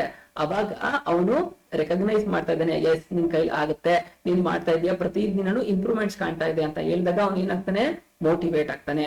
ಸೊ ಕಂಟ್ರೋಲಿಂಗು ಮೋಟಿವೇಟ್ಗೂ ಕೂಡ ತುಂಬಾ ಇಂಪಾರ್ಟೆನ್ಸ್ ನ ಕೊಡುತ್ತೆ ಅಂತ ಅಂದ್ಬಿಟ್ಟು ಹೇಳ್ತಾ ಇದ್ರೆ, ಇದು ಇಂಪಾರ್ಟೆನ್ಸ್ ಆಫ್ ಏನು ಕಂಟ್ರೋಲಿಂಗ್ ಆಗಿದೆ ಅಂತ ಅಂದ್ಬಿಟ್ಟು. ಮೋಟಿವೇಟ್ ಏನು, ಎಂಪ್ಲಾಯಿ ಮೋಟಿವೇಟ್ ಆಗ್ತಾರೆ ಅಂತ ಅಂದ್ಬಿಟ್ಟು. ಓಕೆನಾ, ಎಂಪ್ಲಾಯಿಗಳ ಮೋಟಿವೇಶನ್ ಜಾಸ್ತಿ ಇಂಪ್ರೂವ್ ಮಾಡ್ಬೋದು ಅಂತ ಅಂದ್ಬಿಟ್ಟು ಹೇಳ್ತಾ ಇದ್ರೆ. ಹಾಗಾದ್ರೆ ಫಿಫ್ತ್ ಏನು, making efficient use of resource. ಏನು, ಒಂದು ಆರ್ಗನೈಸೇಷನ್ ಒಳಗೆ ಏನೇನು ರಿಸೋರ್ಸ್ ಇದೆ ಅದನ್ನ ಕರೆಕ್ಟ್ ಆಗಿ ಯೂಸ್ ಮಾಡ್ಕೊಳ್ಬೇಕು ಅಂತ ಅಂದ್ಬಿಟ್ಟು ಕಂಟ್ರೋಲಿಂಗ್ ತಿಳಿಸುತ್ತೆ ಅಂತ ಹೇಳ್ತಾ ಇದ್ರೆ. ಯಾವ ತರ ಇರ್ಬೋದು, ಒಂದು ರಾ ಮೆಟೀರಿಯಲ್ ಆಗಿರ್ಬೋದು, ರಾ ಮೆಟೀರಿಯಲ್ ವೇಸ್ಟ್ ಆಗ್ದಂಗೆ ಕರೆಕ್ಟ್ ಆಗಿ ಎಷ್ಟು ಅಕ್ಯುರೇಟ್ ಆಗಿ ಯೂಸ್ ಮಾಡ್ಬೋದು ಅನ್ನೋದು ನೋಡುತ್ತೆ. ಹ್ಯೂಮನ್ ರಿಸೋರ್ಸ್ ಯಾರಿದ್ದಾರೆ, ಆ ಹ್ಯೂಮನ್ ರಿಸೋರ್ಸ್ ನ ಕರೆಕ್ಟ್ ಆಗಿ ಯುಟಿಲೈಸ್ ಆಗ್ತಿದಾರ. ಈಗ ಎಷ್ಟೋ ಜನ ಸುಮ್ನೆ ಲೇಜಿ ಇದಾರ ಅಥವಾ ನಿಜವಾಗ್ಲೂ ಕೆಲಸ ಮಾಡ್ತಾ ಇದಾರ, ಅವ್ರಿಗೆ ವರ್ಕ್ ಬರ್ಡನ್ ಜಾಸ್ತಿ ಇದೆಯಾ ಅಥವಾ ಕಡಿಮೆ ಇದೆಯಾ ಅಂತ ಅಂದ್ಬಿಟ್ಟು ಎಲ್ಲವನ್ನ ಟೆಸ್ಟ್ ಮಾಡ್ಬೇಕಾಗುತ್ತೆ. ಹಾಗೆ ಮತ್ತೆ ಈಗ ಅವ್ರು ಕೆಲಸ ಮಾಡ್ಬೇಕು ಅಂತಂದ್ರೆ ಅವ್ರಿಗೆ ಏನ್ ಬೇಕಾಗುತ್ತೆ, ಕರೆಕ್ಟ್ ಆಗಿರ್ತಕ್ಕಂತಹ ಪ್ರಾಪರ್ ಫೆಸಿಲಿಟಿಗಳು ಬೇಕಾಗುತ್ತೆ, ಅದೆಲ್ಲ ಇದೆಯಾ ಅಂತ ನೋಡ್ಬೇಕಾಗುತ್ತೆ. ಹಾಗೆ ಇನ್ನೂ ಒಂದ್ ಏನಂತಂದ್ರೆ ರಿಸೋರ್ಸ್, ಈಗ ಒಂದು ಸ್ಪೇಸ್ ತುಂಬಾ ಇದೆ ಅಂತಂದ್ರೆ ಅದಕ್ಕೆ ಬಾಡಿಗೆ ಕಟ್ಬೇಕಾಗುತ್ತೆ. ಆ ಸ್ಪೇಸ್ ಅನ್ನು ಕೂಡ ಕರೆಕ್ಟ್ ಆಗಿ ಯುಟಿಲೈಸ್ ಮಾಡ್ಕೊಳ್ತಾ ಇದ್ರ, ಮೆಟೀರಿಯಲ್ ಆಗಿರ್ಬೋದು, ಅಲ್ಲಿ ಯೂಸ್ ಆಗ್ತಿರ್ತಕ್ಕ ಮನಿ ಆಗಿರ್ಬೋದು, ವರ್ಕ್ ಫೋರ್ಸ್ ಆಗಿರ್ಬೋದು, ಹ್ಯೂಮನ್ ರಿಸೋರ್ಸ್ ಆಗಿರ್ಬೋದು, ಎಲ್ಲವನ್ನು ಕರೆಕ್ಟ್ ಆಗಿ ಯುಟಿಲೈಸ್ ಆಗ್ತಾ ಇದೆಯಾ, ಅಲ್ಲಿ ಯಾವುದೇ ರೀತಿಯಾದಂತಹ ಲೂಪ್ ಹೋಲ್ಸ್ ಆದಂಗೆ ಕೆಲಸ ನಡೀತಾ ಇದೆಯಾ ಅಂತ ಅಂದ್ಬಿಟ್ಟು ನೋಡ್ಬೇಕಾಗುತ್ತೆ. ಸೊ ಅಲ್ಲಿ ಇರ್ತಕ್ಕಂತಹ ರಿಸೋರ್ಸ್ ಗಳನ್ನ ತುಂಬಾ ಚೆನ್ನಾಗಿ ಯೂಸ್ ಮಾಡ್ಬೇಕಾಗುತ್ತೆ, ಎಫೆಕ್ಟಿವ್ ಆಗಿ ಯುಟಿಲೈಸ್ ಮಾಡ್ಕೊಳ್ಬೇಕಾಗುತ್ತೆ ರಿಸೋರ್ಸ್ ನ ಅಂತ ಅಂದ್ಬಿಟ್ಟು ಕಂಟ್ರೋಲಿಂಗ್ ತಿಳಿಸ್ಕೊಡುತ್ತೆ. ಅದು ಕಂಟ್ರೋಲಿಂಗ್ ನ ಇಂಪಾರ್ಟೆನ್ಸ್ ಆಗುತ್ತೆ. ಹಾಗಾದ್ರೆ ಸಿಕ್ಸ್ತ್ ಪಾಯಿಂಟ್ ಏನು, ಎನ್ಶೂರಿಂಗ್ ಆರ್ಡರ್ ಅಂಡ್ ಡಿಸಿಪ್ಲಿನ್. ಏನ್ ಹೇಳ್ತೆ, ಒಂದು ಟಾಪ್ ಲೆವೆಲ್ ಮ್ಯಾನೇಜ್ಮೆಂಟ್ ಇಂದ ಏನೋ ಒಂದು ಆರ್ಡರ್ ಬರುತ್ತೆ ಅಂತಂದ್ರೆ ಕಂಟ್ರೋಲಿಂಗ್ ಅದನ್ನ ಎಲ್ಲವನ್ನು ಕರೆಕ್ಟ್ ಆಗಿ ಯಾರ್ಯಾರು ಡಿಪಾರ್ಟ್ಮೆಂಟ್ ಗೆ ಯಾವ್ಯಾವ್ದನ್ನ ತಗೋಗಿ ರೀಚ್ ಮಾಡಿಸ್ಬೇಕು ಇನ್ಫಾರ್ಮೇಶನ್ ಅವ್ರು ಕರೆಕ್ಟ್ ಆಗಿ ಮಾಡ್ತಿದ್ಯಾ ಅಂತ ಅಂದ್ಬಿಟ್ಟು ಆರ್ಡರ್ ನ ಅದು ಪಾಸ್ ಮಾಡ್ಸುತ್ತೆ. ಹಾಗೇನೆ ಮೇಲ್ಗಡೆಯಿಂದ ಬಂದಿದ್ದು ರೀಚ್ ಮಾಡಿಸಿ ಅದು ಕರೆಕ್ಟ್ ಆಗಿ ಮಾಡ್ಸಂಗೆ ಮಾಡುತ್ತೆ. ಹಾಗೆ ಡಿಸಿಪ್ಲಿನ್ ಆಗಿರ್ತಕ್ಕಂತಹ ಆರ್ಗನೈಸೇಷನ್ ಇಡೀ ಎಂಟೈರ್ ಸಿಸ್ಟಮ್ ಡಿಸಿಪ್ಲಿನ್ ಆಗಿ ಕೆಲಸ ಮಾಡ್ತಕ್ಕಂತಹದ್ದ ಫೆಸಿಲಿಟಿನ ಕಂಟ್ರೋಲಿಂಗ್ ಮಾಡುತ್ತೆ. ಸೊ ಇದು ಕಂಟ್ರೋಲಿಂಗ್ ನ ಒಂದು ಪ್ರಾಮುಖ್ಯತೆ ಆಗುತ್ತೆ. ಕಂಟ್ರೋಲಿಂಗ್ ಇದ್ದಿದ್ದಕ್ಕೇನೆ ಅದು ಇಂಪಾರ್ಟೆನ್ಸ್ ಇದ್ದಿದ್ರಿಂದನೇ ಈ ಆಕ್ಟಿವಿಟಿಗಳೆಲ್ಲ ನಡೀತಿದೆ ಅಂತ ಅಂದ್ಬಿಟ್ಟು ಹೇಳ್ತಿದ್ರೆ. ಗೈಸ್ ಇದು 4 ಮಾರ್ಕ್ಸ್ ಗೆ ಬರ್ತಕ್ಕಂತಹ ಚಾನ್ಸಸ್ ಇರುತ್ತೆ. ಏನು ಪಾಯಿಂಟ್ ಗಳನ್ನ ನಾನು ಹೇಳಿದೆ ಆ 6 ಪಾಯಿಂಟ್ ಗಳನ್ನ ಬರೆದು ಫಸ್ಟ್ ನೀವು ಕಂಟ್ರೋಲಿಂಗ್ ಅಂತಂದ್ರೆ ಏನೋ ಅದ್ರ ಡೆಫಿನೇಷನ್ ಮೀನಿಂಗ್ ಡೆಫಿನೇಷನ್ ಬರೆದು ಅದಾದ್ಮೇಲೆ ಇಂಪಾರ್ಟೆನ್ಸ್ ಆಫ್ ಕಂಟ್ರೋಲಿಂಗ್ ಅಂತ ಬರೆದು ಈ ಪಾಯಿಂಟ್ ಬರೆದು ಪಾಯಿಂಟ್ ಗೆ 2 ಲೈನ್ ಎಕ್ಸ್ಪ್ಲೇನ್ ಮಾಡ್ಬಿಟ್ರೆ ಸಾಕಾಗಿರುತ್ತೆ. ನಿಮ್ಗೆ 4 ಮಾರ್ಕ್ಸ್ ಈಸಿಯಾಗಿ ಸಿಗುತ್ತೆ. ಹಾಗಾದ್ರೆ ಲಿಮಿಟೇಷನ್ಸ್ ಆಫ್ ಕಂಟ್ರೋಲಿಂಗ್ ಏನು ಅನ್ನೋದನ್ನ ನೋಡೋಣ. ಲಿಮಿಟೇಷನ್ಸ್ ಅಂತಂದ್ರೆ ಏನು, ಹೆಸರಲ್ಲೇ ಹೇಳ್ತಾ ಇದೆ ಏನೋ ಮಿತಿಗಳು ಅಂತ ಅಂದ್ಬಿಟ್ಟು. ಏನು ಮಿತಿಗಳು ಅಂತಂತಂದ್ರೆ ಕಂಟ್ರೋಲಿಂಗ್ ಅಂತಂತಂದ್ರೆ ನಿಯಂತ್ರಣದ ಮಿತಿಗಳು ಏನಿದೆ, ಅದ್ರ ಇತಿಮಿತಿಗಳು ಅಂತ ಅಂತಾರೆ ಗೊತ್ತಾ, ಏನು ಬಾಧ್ಯತೆಗಳು ಏನೇನಿದೆ ಅಂತಂದ್ಬಿಟ್ಟು ಅದನ್ನ ಅರ್ಥ ಮಾಡ್ಕೊಳ್ಳೋಣ. Difficulty in setting quantitative standards. ಏನ್ ಹೇಳ್ತಾ ಇದ್ರೆ ಕ್ವಾಂಟಿಟೇಟಿವ್ ಸ್ಟ್ಯಾಂಡರ್ಡ್ಸ್ ಅಂತಂದ್ರೆ, ಈಗ ಒಂದು ಆರ್ಗನೈಸೇಷನ್ ಅಲ್ಲಿ ಒಂದು ಏನೋ ಕಂಟ್ರೋಲ್ ನ ಮಾಡಿದ್ರು, ಈ ತರ ಒಂದು ರೂಲ್ಸ್ ಅನ್ನ ಓಡಿಸಿದ್ರು ಅಂತ ಅನ್ಕೊಳ್ಳಿ. ಈಗ ಕ್ವಾಲಿಟೇಟಿವ್ ಅಲ್ಲಿ ನಾವು ಏನಾದ್ರೂ ನಡೆಯುತ್ತೆ. ಈಗ ಒಂದು ಪ್ರಾಡಕ್ಟ್ ಇಷ್ಟು ಗ್ರಾಮ್ ಮ್ಯಾನುಫ್ಯಾಕ್ಚರಿಂಗ್ ಆಗ್ಬೇಕು, ಇಷ್ಟು ಕ್ವಾಂಟಿಟಿ, ಇಷ್ಟು ಟನ್ನು ಅಥವಾ ಇಷ್ಟು ಪ್ರತಿದಿನವೇ ಇಂಥ ಕ್ವಾಂಟಿಟಿ ಇಂಥ ಮೆಜರ್ಮೆಂಟ್. ಈಗ ನೋಡಿ ಇಲ್ಲಿ ಯಾವ್ದಿರುತ್ತೆ, ಯಾವ್ದೋ ಒಂದು ಸೋಪ್ ಮ್ಯಾನುಫ್ಯಾಕ್ಚರಿಂಗ್ ಆಗಿರ್ಬೇಕು. 100 ಗ್ರಾಮ್ಸ್ ಇವತ್ತು ಎಷ್ಟು ಮ್ಯಾನುಫ್ಯಾಕ್ಚರಿಂಗ್ ಆಯ್ತು, 50 ಗ್ರಾಮ್ಸ್ ಎಷ್ಟು ಮ್ಯಾನುಫ್ಯಾಕ್ಚರಿಂಗ್ ಆಯ್ತು, ಅಥವಾ 200 ಗ್ರಾಮ್ಸ್ ಎಷ್ಟು ಮ್ಯಾನುಫ್ಯಾಕ್ಚರಿಂಗ್ ಆಯ್ತು, ಅಥವಾ ಪ್ಯಾಕ್ ಅಲ್ಲಿ ಎಷ್ಟು ಪ್ಯಾಕೇಜ್ ನ ಮಾಡ್ಲಾಯ್ತು, ಅದನ್ನ ಎಷ್ಟು ಟ್ರಾನ್ಸ್ಪೋರ್ಟೇಷನ್ ಮಾಡಾಯ್ತು ಅಂತ ಅಂದ್ಬಿಟ್ಟು ಯಾವ್ದು ಕ್ವಾಲಿಟೇಟಿವ್ ಆಗಿ ಮಾಡ್ತಕ್ಕಂತಹ ಚಾನ್ಸಸ್ ಇರುತ್ತೆ. ಆದ್ರೆ ಕ್ವಾಂಟಿಟೇಟಿವ್ ಅಲ್ಲಿ ಮಾಡ್ತಕ್ಕಂತಹ ಚಾನ್ಸಸ್ಗಳು ತುಂಬಾ ಕಮ್ಮಿ ಇರುತ್ತೆ. ಹಾಗಾದ್ರೆ ಕ್ವಾಂಟಿಟೇಟಿವ್ ಬರ್ತಕ್ಕಂತಹ ಎಕ್ಸಾಂಪಲ್ಗಳು ಯಾವ್ದು ಅಂತಂದು ನೋಡ್ಬಿಡೋಣ. ಈಗ ಯಾರೋ ಒಬ್ರು ಎಂಪ್ಲಾಯಿ ಒಂದು ಆರ್ಗನೈಸೇಷನ್ ಅಲ್ಲಿ ಕೆಲಸ ಮಾಡ್ತಾ ಇದಾರೆ ಅಂತಂದ್ರೆ ಅವ್ರಿಗೆ ಜಾಬ್ ಸ್ಯಾಟಿಸ್ಫ್ಯಾಕ್ಷನ್ ಎಷ್ಟಿದೆ ಅಂತಂದ್ಬಿಟ್ಟು ಅಳತೆ ಮಾಡಕ್ಕಾಗತ್ತಾ? ಖಂಡಿತ ಅಳತೆ ಮಾಡಕ್ಕಾಗಲ್ಲ. ಈಗ ಕಸ್ಟಮರ್ ಒಂದು ಪ್ರಾಡಕ್ಟ್ ಅನ್ನ ಯೂಸ್ ಮಾಡ್ಕೊಳ್ತಾ ಇದಾರೆ, ಅವ್ರಿಗೆ ಖುಷಿ ಆಗ್ತದೆ ಆ ಪ್ರಾಡಕ್ಟ್ ನ ಯೂಸ್ ಮಾಡಿ. ಅವ್ರ ಖುಷಿನ ನಾವು ಮೆಷರ್ ಮಾಡಕ್ಕಾಗತ್ತಾ? ಖಂಡಿತ ಮಾಡಕ್ಕಾಗಂಗಿಲ್ಲ, ರೇಟ್ ಮಾಡಕ್ಕೆ ಆಗೋದಿಲ್ಲ, ಅದು ತುಂಬಾ ಕಷ್ಟ ಆಗುತ್ತೆ.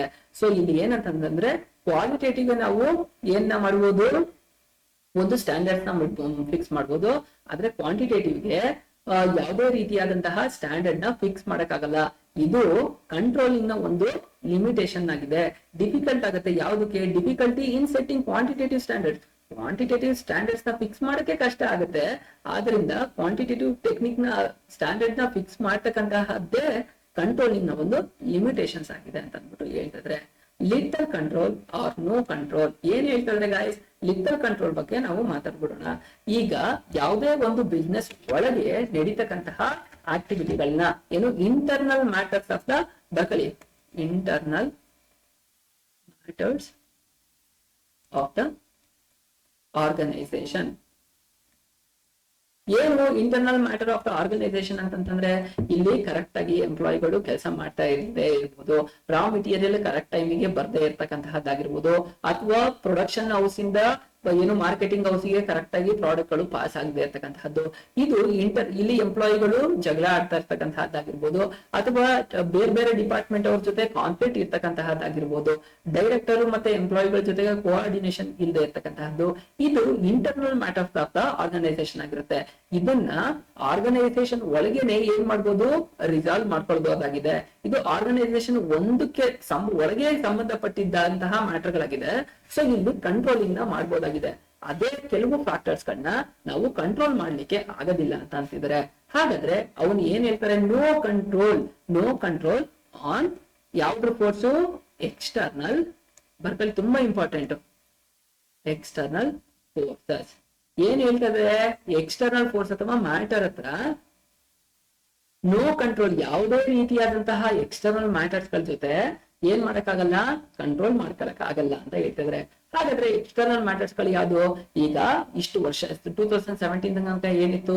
ಇಂಡೈರೆಕ್ಟ್ ಟ್ಯಾಕ್ಸೇಷನ್ ಇತ್ತು. ಇಂಡೈರೆಕ್ಟ್ ಟ್ಯಾಕ್ಸೇಷನ್ ಇಂದ ಅದಾದ್ಮೇಲೆ 2017 ಅಲ್ಲಿ ಏನು all of A sudden GST ಗೆ ನಾವು ಕನ್ವರ್ಟ್ ಮಾಡ್ಕೊಬಿಟ್ಟು ಇಂಡೈರೆಕ್ಟ್ ಟ್ಯಾಕ್ಸೇಷನ್ ಸಿಸ್ಟಮ್ ನ GST ಗೆ ರೀಪ್ಲೇಸ್ ಆಯ್ತು. GST ಈಗ ಏನಾಯ್ತು? GST ರೀಪ್ಲೇಸ್ ಆದ್ಮೇಲೆ ಇಂಡೈರೆಕ್ಟ್ ಟ್ಯಾಕ್ಸ್ ಎಲ್ಲ GST ಅಂಡರಿಗೆ ಬಂದ್ಬಿಡ್ತು. ಸೊ ಅವಾಗ ಏನು? ಇದು ಹೊಸ ಬದಲಾವಣೆಗಳಾಯ್ತು. ಹೊಸ ಬದಲಾವಣೆಗೆ ಚೇಂಜಸ್ ಆಗ್ಬೇಕಾಗಿತ್ತು. ಸೊ ಕೆಲವು ಸಲ ಹೊರಗಡೆ ಏನನ್ನ ಕೆಲವು ಫ್ಯಾಕ್ಟರ್ಗಳಿರುತ್ತಲ್ಲ, ಅದು ಯಾವುದು? ಎಕನಾಮಿಕಲ್ ಆಗಿರ್ಬೋದು, ಜಿಯೋಗ್ರಾಫಿಕಲ್ ಆಗಿರ್ಬೋದು, ಪೊಲಿಟಿಕಲ್ ಆಗಿರ್ಬೋದು, ಸೋಷಿಯಲ್ ಎಕನಾಮಿಕಲ್ ಆಗಿರ್ಬೋದು, ಯಾವುದೇ ಫ್ಯಾಕ್ಟರ್ಗಳನ್ನ ನಾವು ಏನ್ ಮಾಡಕ್ಕಾಗೋದಿಲ್ಲ? ಕಂಟ್ರೋಲ್ ನ ಮಾಡಕ್ ಆಗೋದಿಲ್ಲ. ಏನ್ ಬದಲಾವಣೆಗಳಾಗುತ್ತಿರುತ್ತೆ ಅದಕ್ಕೆ ಚೇಂಜಸ್ ಆಗ್ತಾ ಇರ್ಬೇಕು. ಈಗ ಕಸ್ಟಮರ್ದು ಟೇಸ್ಟ್ ಪ್ರಿಫರೆನ್ಸ್ ಚೇಂಜ್ ಆಗ್ಬಿಡ್ಬೋದು, ಅದಕ್ಕೆ ಬದಲಾವಣೆ ಆಗ್ಬೇಕಾಗತ್ತೆ. ಸೊ ಕೆಲವು ಫ್ಯಾಕ್ಟರ್ಗಳನ್ನ ನಾವು ಏನ್ ಮಾಡ್ಬೇಕು? ಕಂಟ್ರೋಲ್. ಕೆಲವು ಇಂಟರ್ನಲ್ ಫ್ಯಾಕ್ಟರ್ಗಳನ್ನ ಕಂಟ್ರೋಲ್ ಮಾಡ್ಬೋದು, ಇನ್ ಎಷ್ಟೋ ಎಕ್ಸ್ಟರ್ನಲ್ ಫ್ಯಾಕ್ಟರ್ಗಳನ್ನ ನಾವು ಕಂಟ್ರೋಲ್ ಮಾಡ್ಲಿಕ್ಕೆ ಬರೋದಿಲ್ಲ ಅಂತ ಅಂದ್ಬಿಟ್ಟು ಹೇಳ್ತಾ ಇದ್ದಾರೆ. ಹಾಗಾದ್ರೆ ನೆಕ್ಸ್ಟ್ ಪಾಯಿಂಟ್ ಏನು? Resistance from employee. ಏನು ರೆಸಿಸ್ಟೆನ್ಸ್ ಅಂತಂದ್ರೆ ಪ್ರತಿರೋಧ ಅಥವಾ ವಿರೋಧ ಅಂತ ಅಂದ್ಬಿಟ್ಟು ತುಂಬಾ ಇಂಪಾರ್ಟೆಂಟ್ ಬರ್ಕೊಳ್ಳಿ. ಪ್ರತಿರೋಧ ಅಥವಾ ವಿರೋಧ ಏನು? ಯಾವಾಗ ಆರ್ಗನೈಸೇಷನ್ ಒಂದು ಎಂಪ್ಲಾಯಿ ಮೇಲೆ ನೀನ್ ಹಿಂಗೆ ಇರು, ಈ ತರನೇ ಕೆಲಸ ಮಾಡ್ತಾ ಇರು, ಇಷ್ಟ ಗಂಟೆಗೆ ಬಾ, ಇದೇ ತರನೇ ಮಾಡು ಅಂತ ಪ್ರತಿ ಸಲನೂ ಹಿಂಸೆ ಕೊಡ್ತಾ ಇದ್ರೆ ಅವ್ನಿಗೆ ಏನಾಗುತ್ತೆ? ಆತನಿಗೆ ಫ್ರಸ್ಟ್ರೇಟ್ ಆಗುತ್ತೆ. ಫ್ರಸ್ಟ್ರೇಟ್ ಆಯ್ತು ಅಂತಂದ್ರೆ ಅವ್ನು ಕೆಲಸ ಮಾಡಕ್ಕೆ ಪರ್ಫಾರ್ಮೆನ್ಸ್ ತೋರ್ಸಕ್ ಸಾಧ್ಯನಾ? ಹೋಗ್ಲಿ ಬಿಡು, ಈ ಕೆಲಸ ಅಲ್ಲ ಅಂತಂದ್ರೆ ಇನ್ನೊಂದ್ ಕೆಲಸ ಐತೆ ಅಂತ ಅಂದ್ಬಿಟ್ಟು ಬಿಟ್ಟು ಹೋಗ್ತಕ್ಕಂತಹ ಚಾನ್ಸಸ್ ಗಳು ತುಂಬಾ ಇರುತ್ತೆ. ಈ ಒಂದು ಅವನು ಸ್ಕಿಲ್ಡ್ ಆಗಿರ್ಬೋದು, ಈ ಒಂದು ಆ ಏರಿಯಾದ ಮೇಲೆ ಅವನಿಗೆ ತುಂಬಾ ನಾಲೆಡ್ಜ್ ಇರ್ಬೋದು, ಬಟ್ ತುಂಬಾ ಕಿರಿಕಿರಿ ಆಯ್ತು ಅಂತಂತಂದ್ರೆ ಏನಾಗುತ್ತೆ? ಅಪೋಸಿಷನ್ ನ ಮಾಡ್ಕೊಳಕ್ಕೆ ಅಂತಹ ಚಾನ್ಸಸ್ ಗಳು ಇರುತ್ತೆ. ವಿರೋಧ ಬಂದ್ಬಿಡುತ್ತೆ. ನೀವ್ ಬರ್ದೆ ಹೋದ್ರೆ ಈ ಒಂದು ಪರ್ಮನೆಂಟ್ ಆಗಿ ಎಂಪ್ಲಾಯ್ ಆಗಿದ್ರು ಕಾರ್ಪೊರೇಟ್ ಅಲ್ಲಿ ಅವ್ರಿಗೆ ಕೆಲಸ ಮಾಡಕ್ ಆಗೋದಿಲ್ಲ. ಅವಾಗ ಪ್ರತಿರೋಧವನ್ನ ತೋರಿಸ್ತಾ ಹೋಗ್ತಾರೆ, ಅಂತಂದ್ರೆ ಎಗನೆಸ್ಟ್ ಮಾತಾಡ್ತಾ ಹೋಗ್ತಾರೆ. ಸೊ ಇದು ಕಂಟ್ರೋಲಿಂಗು ಒಂದು ಲೆವೆಲ್ ತನಕ ಕಂಟ್ರೋಲ್ ಮಾಡ್ಬೋದು. ಯಾವ್ದೇ ಒಂದು ಎಂಪ್ಲಾಯಿನಾಗ ಕರೆಕ್ಟ್ ಆಗಿರೋ ಎಂಪ್ಲಾಯಿಗೂ ಕಿರಿಕಿರಿ ಮಾಡ್ತಾ ಇದಾರೆ ಅಂತಂದ್ರೆ ಅವ್ನಿಗೆ ಏನಾಗುತ್ತೆ? ಬೇಸರ ಆಗ್ಬಿಡುತ್ತೆ. ಸೊ ಅವನು ಬಿಟ್ಟು ಹೋಗ್ತಕ್ಕಂತಹ ಚಾನ್ಸಸ್ ಗಳು ಜಾಸ್ತಿ ಇರುತ್ತೆ. ಸೊ ರೆಸಿಸ್ಟೆನ್ಸ್, ಪ್ರತಿರೋಧ ಇರುತ್ತೆ. ಇದು ಯಾರಿಂದ ಇದೆ? ಈ ಆರ್ಗನೈಸೇಷನ್ ಒಳಗೇನೆ ಇರ್ತಕ್ಕಂತಹ ಎಂಪ್ಲಾಯಿಗಳಿಂದನೂ ಈ ನೀನ್ ಕಂಟ್ರೋಲ್ ಹಿಂಗೇ ಇರ್ಬೇಕು ಅಂತ ತುಂಬಾ ರಿಸ್ಟ್ರಿಕ್ಷನ್ ಮಾಡ್ಕೊಂಡ್ರೆ ಅದು ತುಂಬಾ ಕಷ್ಟ ಆಗುತ್ತೆ. ಆತರ ಮಾಡಕ್ ಆಗಂಗಿಲ್ಲ ಅಂತ ಅಂದ್ಬಿಟ್ಟು ಹೇಳ್ತಾ ಇದ್ರೆ. ಎಂಪ್ಲಾಯಿಗಳಿಂದಾನೇ ಪ್ರತಿರೋಧ ಇರುತ್ತೆ, ಏನು ರೆಸಿಸ್ಟೆನ್ಸ್ ಇರುತ್ತೆ ಅಂತ ಅಂದ್ಬಿಟ್ಟು ಹೇಳ್ತಾ ಇದ್ರೆ. ಇದು ಕಂಟ್ರೋಲಿಂಗ್ ನ ಲಿಮಿಟೇಷನ್ ಆಗಿದೆ. ಹಾಗಾದ್ರೆ ಇದನ್ನ ಅದಕ್ಕೆ ಈಗ ನೋಡಿ, ಇಲ್ಲಿ ಒಬ್ಬ ಸುಪೀರಿಯರ್ ಅಂಡರ್ ಅಲ್ಲಿ 10 ಜನ ಸಬಾರ್ಡಿನೇಟ್ ಗಳು ಇರ್ತಾರೆ. ಆಗ ಸುಪೀರಿಯರ್ ಈಗ ಸಬಾರ್ಡಿನೇಟ್ ಬೇರೆ ಬೇರೆ ಡಿಪಾರ್ಟ್ಮೆಂಟ್ ಸುಪೀರಿಯರ್ ಬೇರೆ ಬೇರೆ ಲೊಕೇಶನ್ ಗಳಲ್ಲಿ ಕೆಲಸ ಮಾಡ್ತಾ ಇದಾರೆ ಅಂತಂದ್ರೆ ಯಾವಾಗ್ಲೂ ವಿಸಿಟ್ ಮಾಡಿ ನೋಡಕ್ಕಾಗತ್ತಾ? ಖಂಡಿತ ನೋಡಕ್ಕಾಗಲ್ಲ. ಅಂಡ್ ಆ ಟೈಮಲ್ಲಿ ಏನೋ CC ಕ್ಯಾಮ್ರಾಗಳನ್ನೆಲ್ಲ ಫೆಸಿಲಿಟಿಗಳನ್ನ ಮಾಡ್ಕೊಳ್ಬೇಕಾಗುತ್ತೆ. ಸೊ ಕಂಟ್ರೋಲ್ ಅಂತ ಅನ್ನಕ್ಕಿಂತ CC ಕ್ಯಾಮ್ರಾ ಹಾಕೊಂಡಾಗ ಅವ್ರು ಏನ್ ಮಾಡ್ತಾ ಇದಾರೆ, ನಿಜವಾಗ್ಲೂ ಮಾಡ್ತಾ ಇದಾರೆ, ಕೆಲಸ ಮಾಡ್ತಾ ಇಲ್ವಾ ಅನ್ನೋದು ಗೊತ್ತಾಗ್ಬಿಡುತ್ತೆ. ಸೊ ವಿರೋಧ ಇದ್ರು ಅದಕ್ಕೆ ಏನೇನೋ ಪ್ರಿಕಾಷನ್ ಮೆಜರ್ಮೆಂಟ್ ತಗೊಳ್ಬೇಕು ಅದನ್ನ ಕೂಡ ಮಾಡ್ಬೇಕಾಗತ್ತೆ ಅಂತ ಅಂದ್ಬಿಟ್ಟು ಹೇಳ್ತಾ ಇದ್ರೆ. ಹಾಗಾದ್ರೆ ಕಾಸ್ಟ್ ಅಫೇರ್ಸ್ ಏನ್ ಕಾಸ್ಟ್ ಅಫೇರ್ಸ್ ಅಂತಂದ್ರೆ ಇದು ಕಂಟ್ರೋಲಿಂಗ್ ಅಂತ ಇದೆಯಲ್ಲ, ಇದಕ್ಕೆ ಏನೇನ್ ಬೇಕು, ತುಂಬಾ ಟೈಮ್ ನ ಕೊಡ್ಬೇಕಾಗತ್ತೆ. ಟೈಮ್ ಬೇಕು, ಅದಾದ್ಮೇಲೆ ಇನ್ನೂ ಒಂದೇನ್ ಬೇಕು, ಟೈಮ್ ಬೇಕು, ಎಫರ್ಟ್ ತುಂಬಾ ಬೇಕು, ಹಾಗೆ ಎಕ್ಸ್ಪೆನ್ಸಿವ್ ಕೂಡ ಆಗಿದೆ ಅಂತ ಹೇಳ್ತಾ ಇದ್ರೆ. ಏನು ನೀನ್ ಯಾವಾಗ್ಲೂ ಕಂಟ್ರೋಲ್ ಅಂತ ಯಾವಾಗ ಮೇಲೆ ರಿಸ್ಟ್ರಿಕ್ಷನ್ ನ ಜಾಸ್ತಿ, ಕಂಟ್ರೋಲ್ಗಿಂತ ರಿಸ್ಟ್ರಿಕ್ಷನ್ ನ ಜಾಸ್ತಿ ಮಾಡ್ತಾ ಹೋಗ್ತೀರಿ, ಅವಾಗ ಏನಾಗುತ್ತೆ, ಟೈಮ್ ಬೇಕಾಗತ್ತೆ ಮಾನಿಟರ್ ಮಾಡಕ್ಕೆ, ಯಾರೋ ಎಕ್ಸ್ಕ್ಲೂಸಿವ್ ಒಬ್ರನ್ನ ಅದಕ್ಕೆ ಅಂತಾನೆ ಕೂರ್ಬೇಕಾಗತ್ತೆ. ಆಮೇಲೆ ಎಫರ್ಟ್ ತುಂಬಾ ಜಾಸ್ತಿ ಮಾಡ್ಬೇಕಾಗತ್ತೆ. ಎಫರ್ಟ್ ಗಳನ್ನ ಜಾಸ್ತಿ ಮಾಡಿದಾಗ ಬರ್ಡನ್ ಆಗ ಸ್ಟಾರ್ಟ್ ಆಗುತ್ತೆ. ಹಾಗೆ ಎಕ್ಸ್ಪೆನ್ಸಿವ್ ಕೂಡ ಇದೆ. ಇದು ತುಂಬಾ ದುಬಾರಿ, ಕಾಸ್ಟ್ಲಿ ಅಂತಂದ್ರೆ ಏನು, ದುಬಾರಿ ಆಗಿದೆ. ಕಂಟ್ರೋಲಿಂಗ್ ಅಂತ ಸಿಸ್ಟಮ್ ತುಂಬಾ ದುಬಾರಿಯಾಗಿದೆ. ಸೊ ಇದೆಲ್ಲ ಲಿಮಿಟೇಷನ್ ಗಳಾಗಿದೆ, ಮಿತಿಗಳಾಗಿದೆ. ಯಾವ್ದು ಕಂಟ್ರೋಲಿಂಗ್ ಅನ್ನೋದ್ರದ್ದು ಮಿತಿಗಳಾಗಿದೆ. ಗೈಸ್, ನಿಮ್ಗೆ explain the limitations of controlling ಅಂತಂದ್ರೆ ನೀವು ಕಾನ್ಸೆಪ್ಟ್ ನ ಎಕ್ಸ್ಪ್ಲೈನ್ ಮಾಡಿ, ಅಂದ್ರೆ ಕಂಟ್ರೋಲಿಂಗ್ ಮೀನಿಂಗ್ ಡೆಫಿನೇಷನ್ ಕೊಟ್ಟು ಅದಾದ್ಮೇಲೆ ಲಿಮಿಟೇಷನ್ಸ್ ಆಫ್ ಕಂಟ್ರೋಲಿಂಗ್ ಅಂತ 4 ಪಾಯಿಂಟ್ ಗಳನ್ನ ಬರೆದು ಎಕ್ಸ್ಪ್ಲೈನ್ ಮಾಡಿದ್ರೆ ಸ್ಟಾರ್ಟ್ ಆಗಿರುತ್ತೆ. ಹಾಗಾದ್ರೆ ಈಗ ನಾವು ನಿಜವಾಗ್ಲೂ ಪ್ಲಾನಿಂಗ್ ಮತ್ತೆ ಕಂಟ್ರೋಲಿಂಗ್ ಇರ್ತಕ್ಕಂತಹ ರಿಲೇಶನ್ಶಿಪ್ ಗಳು ಏನು, ಡಿಫ್ರೆನ್ಸಸ್ ಅಲ್ಲ, ರಿಲೇಶನ್ಶಿಪ್ ಗಳು ಏನು ಅನ್ನೋದನ್ನ ಕ್ಲೀನ್ ಆಗಿ ಪಾಯಿಂಟ್ ವೈಸ್ ಅರ್ಥ ಮಾಡ್ಕೊಳ್ತಾ ಹೋಗೋಣ. ಇದನ್ನು 4 ಮಾರ್ಕ್ಸ್ ಗೆ ಕೇಳ್ತಕ್ಕಂತಹ ಚಾನ್ಸ್ ಇರುತ್ತೆ. ಸೊ ನೋಡ್ಕೊಳ್ಳಿ, ಕೀ ಪಾಯಿಂಟ್ ನ ಮಾಡ್ಕೊಳ್ಳಿ. The standard of performance which serve as the basic of the controlling R provided by planning. ಏನ್ ಹೇಳ್ತಾ ಇದಾರೆ, ಒಂದು ಸ್ಟ್ಯಾಂಡರ್ಡ್ ನ ಪ್ಲಾನಿಂಗ್ ಕೊಡುತ್ತೆ ಅಂತ ಅಂದ್ಬಿಟ್ಟು ಹೇಳ್ತಾ ಇದ್ರೆ. ಒಂದು ಟಾಪ್ ಲೆವೆಲ್ ಮ್ಯಾನೇಜ್ಮೆಂಟ್ ಅವ್ರ ತಾನೇ ಪ್ಲಾನ್ ಮಾಡೋದು, ಏನೇನು ಮಾಡ್ಬೇಕು, ಹೇಗ್ ಮಾಡ್ಬೇಕು ಅಂತ ಅಂದ್ಬಿಟ್ಟು. ಸೊ ಆ ತರ standing performance which serve as A basic of controlling R provided by planning. ಏನು, ಒಂದು ಟಾಪ್ ಲೆವೆಲ್ ಆಫ್ ಮ್ಯಾನೇಜ್ಮೆಂಟ್ ಆಗಿರ್ಲಿ, ಒಂದು ಪ್ಲಾನ್ ಅನ್ನ ಪಡ್ತಾರೆ. ಆ ಪ್ಲಾನ್ ನ ಪ್ರಕಾರ ಒಂದು ಪರ್ಫಾರ್ಮೆನ್ಸ್ ಸ್ಟ್ಯಾಂಡರ್ಡ್ಸ್ ನ ಫಿಕ್ಸ್ ಮಾಡ್ಕೊಂಡು ಇಲ್ಲಿ ಹೇಳ್ತಾ ಇದಾರೆ ನೋಡಿ, standard of performance which serve as the basic of controlling. Controlling ಏನೋ ಒಂದು ಸ್ಟ್ಯಾಂಡರ್ಡ್ ಕೊಡ್ತಾರೆ, ಅದು ಪ್ಲಾನ್ ಆಗುತ್ತೆ. ಆ ಪ್ಲಾನ್ ಪ್ರಕಾರ ನಡೀತಕ್ಕಂತಹದ್ದು ಕಂಟ್ರೋಲಿಂಗ್ ಕೆಲಸ ಆಗಿರುತ್ತೆ ಅಂತ ಅಂದ್ಬಿಟ್ಟು ಹೇಳ್ತಾ ಇದಾರೆ. ಇಲ್ಲಿ ಕಂಟ್ರೋಲಿಂಗ್ ಏನು, controlling is the necessary to ensure that the event confirm to plan. ಏನು, ಪ್ಲಾನ್ ಪ್ರಕಾರ ಕರೆಕ್ಟ್ ಆಗಿ ಕಂಟ್ರೋಲಿಂಗ್ ನಡೀತಾ ಇದೆಯಾ ಅಂತ ಅಂದ್ಬಿಟ್ಟು ಚೆಕ್ ಮಾಡ್ತು ಕಂಟ್ರೋಲಿಂಗ್ ಆಗಿರುತ್ತೆ ಅಂತ ಅಂದ್ಬಿಟ್ಟು ಹೇಳ್ತಾ ಇದಾರೆ. Planning without controlling is meaningless. ಏನ್ ಹೇಳ್ತಾ ಇದಾರೆ, ಈಗ ಪ್ಲಾನ್ ಇತ್ತು ಅಂತ ಪ್ಲಾನ್ ಇಲ್ಲದೆ ಏನಾದ್ರು ಕಂಟ್ರೋಲ್ ಮಾಡ್ತಾರೆ ಅಂತಂದ್ರೆ ಸಾಧ್ಯನಾ? ಖಂಡಿತ ಸಾಧ್ಯ ಇಲ್ಲ. ಪ್ಲಾನಿಂಗ್ ವಿತೌಟ್ ಕಂಟ್ರೋಲಿಂಗ್, ಪ್ಲಾನೇ ಇಲ್ಲ. ನಮ್ ಕಂಪ್ನಿ ಏನ್ ಮ್ಯಾನುಫ್ಯಾಕ್ಚರಿಂಗ್ ಮಾಡ್ಬೇಕು ಅನ್ನೋದೇ ಗೊತ್ತಿಲ್ಲ, ಏನ್ ಕೆಲಸಗಳನ್ನ ಯಾರ್ಯಾರು ಮಾಡ್ಬೇಕು ಅನ್ನೋದೇ ಗೊತ್ತಿಲ್ಲ ಅಂತಂದ್ರೆ ಅವ್ರನ್ನ ಕಂಟ್ರೋಲ್ ಮಾಡಕ್ಕಾಗತ್ತಾ? ಖಂಡಿತ ಮಾಡಕ್ಕಾಗಂಗಿಲ್ಲ. ಸೊ ಪ್ಲಾನ್ ತುಂಬಾ ಇಂಪಾರ್ಟೆಂಟ್ ಅಂತ ಅಂದ್ಬಿಟ್ಟು ಹೇಳ್ತಿದ್ರೆ. ಪ್ಲಾನೇ ಇಲ್ಲದೆ ಕಂಟ್ರೋಲ್ ಮಾಡ್ತೀನಿ ಅಂತ ಹೋದ್ರೆ ಅದಕ್ಕೆ ಅರ್ಥ ಇಲ್ದಂಗ ಆಗುತ್ತೆ. ಮೀನಿಂಗ್ಲೆಸ್ ಅಂತಂದ್ರೆ ಅರ್ಥ ಇಲ್ದಂಗ ಆಗುತ್ತೆ ಅಂತ ಅಂದ್ಬಿಟ್ಟು ಹೇಳ್ತಾ ಇದ್ರೆ. Controlling is blind without planning. ಏನ್ ಹೇಳ್ತಾ ಇದೆ, ಕಂಟ್ರೋಲಿಂಗ್ ಒಂದು ಪ್ಲಾನ್ ಇದೆ, ಕಂಟ್ರೋಲಿಂಗ್ ಎರಡು ತರ ಕೆಲಸ ಮಾಡುತ್ತೆ. ಪ್ಲಾನೇ ಏನು ಅನ್ನೋದು ಗೊತ್ತಿಲ್ಲ ಅಂತಂದ್ರೆ ಕಂಟ್ರೋಲಿಂಗ್ ಏನ್ ಮಾಡುತ್ತೆ, ಕಂಟ್ರೋಲಿಂಗ್ ಏನು ಕಂಟ್ರೋಲ್ ಸಿಗೋದಿಲ್ಲ ಅಂತ ಅಂದ್ಬಿಟ್ಟು ಹೇಳ್ತಾ ಇದ್ದಾರೆ. ಮೂರನೇದು ಏನು ಮೆಥಡ್ ಪಾಯಿಂಟ್ ಏನ್ ಹೇಳ್ತಾ ಇದೆ, planning is requisite for controlling. ಏನು ಕಂಟ್ರೋಲಿಂಗ್ ಗೆ ಪ್ರಿಕ್ವಿಸಿಟ್ ಆಗಿ ಇರುತ್ತೆ ಅಂತ ಅಂದ್ಬಿಟ್ಟು ಹೇಳ್ತಾ ಇದ್ರೆ. ಹಾಗೆ planning seeks consistent and integrated program ಅಂತ ಹೇಳ್ತಾ ಇದ್ರೆ. ಏನ್ ಹೇಳ್ತಾ ಇದ್ರೆ, ಪ್ಲಾನಿಂಗ್ ಅಂತಕ್ಕಂಥದ್ದು ಕನ್ಸಿಸ್ಟೆಂಟ್. ಏನು ಕನ್ಸಿಸ್ಟೆಂಟ್ ಅಂತಂದ್ರೆ ನಿರಂತರವಾಗಿ ಅದ್ರ ಜೊತೆ ಇರುತ್ತೆ ಅಂತ ಅಂದ್ಬಿಟ್ಟು ಹೇಳ್ತಾ ಇದ್ರೆ. ಇಂಟಿಗ್ರೇಟೆಡ್ ಪ್ರೋಗ್ರಾಮ್, ಯಾವ್ದ್ರ ಜೊತೆ ಇಂಟಿಗ್ರೇಟೆಡ್ ಪ್ರೋಗ್ರಾಮು, ಕಂಟ್ರೋಲಿಂಗ್ ಜೊತೆ ಇಂಟಿಗ್ರೇಟೆಡ್ ಆಗಿ ಇರುತ್ತೆ ಅಂತ ಅಂದ್ಬಿಟ್ಟು ಹೇಳ್ತಾ ಇದ್ರೆ. Controlling seeks to complete events to confirm to plan. ಏನ್ ಹೇಳ್ತಾ ಇದೆ, ಕಂಟ್ರೋಲಿಂಗ್ ಅಂತ ಅನ್ನೋದು ಪ್ಲಾನ್ ಗಳು ಏನಿದೆ ಅದ್ರ ಪ್ರಕಾರ ನಡಿಬೇಕಾಗುತ್ತೆ. ಅದ್ರದ್ದು controlling seeks to complete events, ಏನ್ ಈವೆಂಟ್ಸ್ ಗಳನ್ನ ಹೇಳುತ್ತೆ ಅದನ್ನ ಪ್ಲಾನ್ ಪ್ರಕಾರ ಕಂಟ್ರೋಲ್ ಮಾಡ್ಕೊಂಡು ಅದ್ರ ಆಬ್ಜೆಕ್ಟಿವ್ ನ ಅಚೀವ್ ಮಾಡೋದಾಗಿರುತ್ತೆ ಅಂತ ಅಂದ್ಬಿಟ್ಟು ಹೇಳ್ತಾ ಇದಾರೆ. 4ನೇ point, planning is basically an intellectual process which prescribe an appropriate course of action for achieving objective. ಏನ್ ಹೇಳ್ತಾ ಇದ್ದಾರೆ, ಕಂಟ್ರೋಲಿಂಗ್ ಅಂತ ಪ್ಲಾನಿಂಗ್ ಅಂತಕ್ಕಂತಹದ್ದು ಇಂಟೆಲೆಕ್ಚುಯಲ್ ಪ್ರೋಸೆಸ್ ಆಗಿದೆ, ವಿಚ್ ಪ್ರಿಸ್ಕ್ರೈಬ್ ನ appropriate course of action for achieving the objective. ಒಂದು objective, ಒಂದು organisation ನ objective achieve ಆಗ್ಬೇಕು ಅಂತಂದ್ರೆ ಅದು ಕೋರ್ಸ್ ಆಫ್ ಆಕ್ಷನ್ ನ ಕೊಡುತ್ತೆ. ಯಾವ ತರ ಕೆಲಸಗಳನ್ನ ಮಾಡ್ಬೇಕು, ಅಥವಾ ನಮ್ಮ ಪ್ಲಾನ್ ಏನಿದೆ ಅನ್ನೋದ್ರದ್ದು ಯಾವ ಮೆಥಡ್ ಅಲ್ಲಿ ಮಾಡ್ಬೇಕು, ಯಾವ ಟೆಕ್ನಿಕಲಿ ಮಾಡ್ಬೇಕು ಅಂತ ಅಂದ್ಬಿಟ್ಟು ಪ್ಲಾನ್ ಕೊಡುತ್ತೆ ಅಂತ ಅಂದ್ಬಿಟ್ಟು ಹೇಳ್ತಾ ಇದ್ದಾರೆ. ಹಾಗೆ ಕಂಟ್ರೋಲಿಂಗ್ ಅಲ್ಲಿ ಏನ್ ಹೇಳ್ತಿದ್ರೆ, controlling check whether the decision have translated into desired action. ಈಗ ಪ್ಲಾನ್ ಏನೋ ಮಾಡ್ಬೇಕಾದ್ರೆ ನಾವು ಈ ತರ ಟೆಕ್ನಿಕ್ ಯೂಸ್ ಮಾಡ್ಬಿಟ್ಟು ಮೆಥಡ್ ಮಾಡ್ಬಿಡ್ಬೇಕು ಅಂತ ಅಂದ್ಬಿಟ್ಟು, ಆದ್ರೆ ರಿಯಾಲಿಟಿಲಿ ಬಹಳಷ್ಟು ಚಾಲೆಂಜಸ್ ಗಳಿರುತ್ತೆ. ಕರೆಕ್ಟಾ? ನಿಜವಾಗ್ಲೂ ಪ್ಲಾನ್ ತಗೊಳ್ಳೋದು ತುಂಬಾ ಈಸಿ, ಆದ್ರೆ ಪ್ಲಾನ್ ಪ್ರಕಾರ ಕೆಲಸಗಳು, ಡಿಸೈರ್ಡ್ ಆಕ್ಷನ್ಗಳು ಕೆಲಸಗಳು, ಡಿಸೈರ್ಡ್ ಆಕ್ಷನ್ಗಳು ಕೆಲಸಗಳು ಆಗುತ್ತಾ ಇಲ್ವಾ ಅಂತಂದು ಕಂಟ್ರೋಲಿಂಗ್ ಅಲ್ಲಿ ನೋಡ್ತಾ ಚೆಕ್ ಮಾಡ್ತಾ ಹೋಗುತ್ತೆ ಅಂತ ಅಂದ್ಬಿಟ್ಟು ಹೇಳ್ತಾ ಇದ್ರೆ. ಹಾಗಾದ್ರೆ ನೆಕ್ಸ್ಟ್ ಪಾಯಿಂಟ್ ಏನು, ಪ್ಲಾನಿಂಗ್ ಪ್ರಿಸ್ಕ್ರಿಪ್ಟಿವ್. ಏನ್ ಹೇಳ್ತಾ ಇದ್ರೆ, ಪ್ಲಾನಿಂಗ್ ಅಂತಂದು ಪ್ರಿಸ್ಕ್ರಿಪ್ಟಿವ್ ಆಗಿ ಇದೆ ಅಂತ ಅಂದ್ಬಿಟ್ಟು ಹೇಳ್ತಾ ಇದ್ರೆ.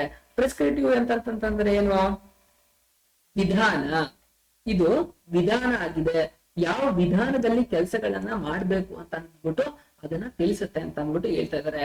ಕಂಟ್ರೋಲಿಂಗ್ ಅಂತಂದ್ರೆ ಏನು, ಇದು ಇವ್ಯಾಲ್ಯುವೇಟಿವ್ ಅಂತಂದ್ರೆ ಏನು, ಮೌಲ್ಯಮಾಪನ ಮಾಡುವಂತದ್ದಾಗಿದೆ. ಇದು ಯಾವ ಮೆಥಡ್ ಅಲ್ಲಿ ನಾವು, ಯಾವ ವಿಧಾನದಲ್ಲಿ ನಾವು ಕೆಲಸಗಳನ್ನ ಮಾಡ್ಬೇಕು ಅಂತ ಅನ್ನುತ್ತೆ. ಅದೇನೆ ಕಂಟ್ರೋಲಿಂಗ್ ಅಂತ ಅನ್ನೋದು ಇವ್ಯಾಲ್ಯುವೇಟ್ ಮಾಡುತ್ತೆ. ಯಾವುದೋ ಒಂದು ಪ್ರಾಜೆಕ್ಟ್ ಅನ್ನ ನಾವು ತಗೊಂಡು ಅಂತಂದ್ರೆ ಅದರಲ್ಲಿ ಕೆಲಸಗಳು ಕರೆಕ್ಟ್ ಆಗಿ ನಡೀತಿದ್ಯಾ. ಈಗ ನಿಮ್ಮ ಆನ್ಸರ್ ಶೀಟ್ ನ ಕ್ವಶನ್ ಪೇಪರ್ ಏನು ಚೆಕ್ ಮಾಡ್ಬೇಕಾದ್ರೆ ಹುಡುಗರು ಸ್ಟೂಡೆಂಟ್ಸ್ ಗಳು ನಿಜವಾಗ್ಲೂ ಕರೆಕ್ಟ್ ಆಗಿ ಆನ್ಸರ್ ಬರ್ತಿದ್ರಾ ಅಥವಾ ತಪ್ಪು ಮಾಡ್ತಿದಾರಾ ಅಂತ ಅಂದ್ಬಿಟ್ಟು ಅವ್ರನ್ನ ಯಾವ ತರ ಮತ್ತೆ ಕರೆಕ್ಟ್ ಆಗಿ ಆನ್ಸರ್ ಬರೆಯೋ ತರ ಮಾಡ್ತಕ್ಕಂತಹದ್ದು, ನೆಕ್ಸ್ಟ್ ಅಲ್ಲಿ ಅವ್ರನ್ನ ಇಂಪ್ರೂವ್ ಮಾಡ್ತಕ್ಕಂತಹದ್ದು ಹೇಗೆ ಅನ್ನೋದನ್ನ ಯೋಚನೆ ಮಾಡ್ತಕ್ಕಂತಹದ್ದಾಗಿರುತ್ತೆ. ಪ್ಲಾನಿಂಗ್ ಅಂತ ಅನ್ನೋದು ಇದು ಪ್ರಿಸ್ಕ್ರಿಪ್ಟಿವ್ ವಿಧಾನ, ಯಾವ ವಿಧಾನದಲ್ಲಿ ಮಾಡ್ಬೇಕು ಅಂತ ಹೇಳಿದ್ರೆ, ಇದು ಕಂಟ್ರೋಲಿಂಗ್ ಅಂತ ಅನ್ನೋದು ಇವ್ಯಾಲ್ಯೂಯೇಷನ್ ಪ್ರೋಸೆಸ್ ಅಂತಂದ್ರೆ ಮೌಲ್ಯಮಾಪನ ಮಾಡ್ತಕ್ಕಂತಹದ್ದು ಅಂತ ಹೇಳ್ತಾ ಇದ್ರೆ. Planning are prepared for future. ಇದನ್ನ ಯಾವ್ದಕ್ಕೋಸ್ಕರ ಪ್ಲಾನ್ ಅನ್ನ ಪ್ರಿಪೇರ್ ಮಾಡ್ತಾರೆ, ಫ್ಯೂಚರ್ ಭವಿಷ್ಯಕ್ಕೋಸ್ಕರ ಮಾಡ್ತಾರೆ. Based on the forecast about the future condition. ಮುಂದೆ ಏನಾಗ್ಬೋದು ಅಂತ ಅಂದ್ಬಿಟ್ಟು ಯೋಚನೆ ಮಾಡಿ ಇವತ್ತಲೇ ಪ್ಲಾನ್ ಅನ್ನ ತಗೊಳ್ತಾರೆ, ಫ್ಯೂಚರ್ ಆಕ್ಷನ್ ಅನ್ನ ತಗೊಳ್ತಾರೆ. Therefore planning is called as forward looking function. ಇದು ಮುಂದೆ ಫಾರ್ವರ್ಡ್ ಲುಕಿಂಗ್ ಅಂತಂದ್ರೆ ಏನು, ಮುಂದಿನ ವರ್ಷ ಏನಾಗ್ಬೋದು, ಮುಂದಿನ ವರ್ಷ ಟ್ರೆಂಡ್ ಯಾವ ತರ ಬರ್ಬೋದು ಅಂತ ಅಂದ್ಬಿಟ್ಟು ಪ್ರೀ ಪ್ಲಾನ್ಡ್ ಆಗಿ ಯೋಚನೆ ಮಾಡ್ಕೊಂಡು ಅವರು ಪ್ರಾಡಕ್ಟ್ ನ ತರ್ತಾರೆ. ಹಾಗಾಗಿ ಇದು ಏನು ಫಾರ್ವರ್ಡ್ ಲುಕಿಂಗ್ ಫಂಕ್ಷನ್ ಆಗಿದೆ ಅಂತ ಅಂದ್ಬಿಟ್ಟು ಹೇಳ್ತಾ ಇದ್ರೆ. Controlling involves analysis of past activity to find out deviation from the standards. In that sense, controlling is a backward looking function. ಏನ್ ಹೇಳ್ತಾ ಇದೆ, ಕಂಟ್ರೋಲಿಂಗ್ ಅಂತ ಅನ್ನೋದು ಅದ್ ಏನ್ ಮಾಡುತ್ತೆ, ಪಾಸ್ಟ್ ಆಕ್ಷನ್ ಗಳನ್ನ ನಾನು ಏನೇನ್ ತಗೊಂಡಿದ್ದೆ ಅದು ಕರೆಕ್ಟ್ ಆಗಿ ನಡೀತಾ ಇದ್ಯಾ, ಅದು ಕರೆಕ್ಟ್ ಆಗಿ ನಡೀತಿಲ್ಲ ಅಂತಂದ್ರೆ ಡಿವಿಯೇಷನ್ ಮತ್ತೆ ಹೊಸ ಮೆಥಡ್ ನ ಯೂಸ್ ಮಾಡ್ಬಿಟ್ಟು ಅದು ಒಂದು ಹೊಸ ಪ್ಲಾನ್, ಹೊಸದು ಟೆಕ್ನಿಕಲಿ ಕೆಲಸಗಳನ್ನ ಮಾಡಿಸ್ಕೊಳ್ತಾ ಹೋಗುತ್ತೆ. ಹಾಗೆ ಏನಂತಂದ್ರೆ ಇದು ಹೇಳ್ತಾ ಇದ್ರೆ ನೋಡಿ, in the sense controlling is A backward looking function. ಹಿಂದ್ಗಡೆ ನಾವು ಏನ್ ನಡೆದಿದೆ ಅಂತಂದ್ರೆ ನೋಡ್ಬಿಟ್ಟು ಈ ಸಲ ಕಂಟ್ರೋಲಿಂಗ್ ಟೆಕ್ನಿಕ್ ಗಳನ್ನ ಮೆಥಡಾಲಜಿಗಳನ್ನ ಇಂಪ್ಲಿಮೆಂಟ್ ಮಾಡ್ಕೊಂಡು ಆರ್ಗನೈಸೇಷನ್ ಆಬ್ಜೆಕ್ಟಿವ್ ನ ಅಚೀವ್ ಮಾಡೋದಾಗಿರುತ್ತೆ ಅಂತ ಅಂದ್ಬಿಟ್ಟು ಹೇಳ್ತಾ ಇದ್ರೆ.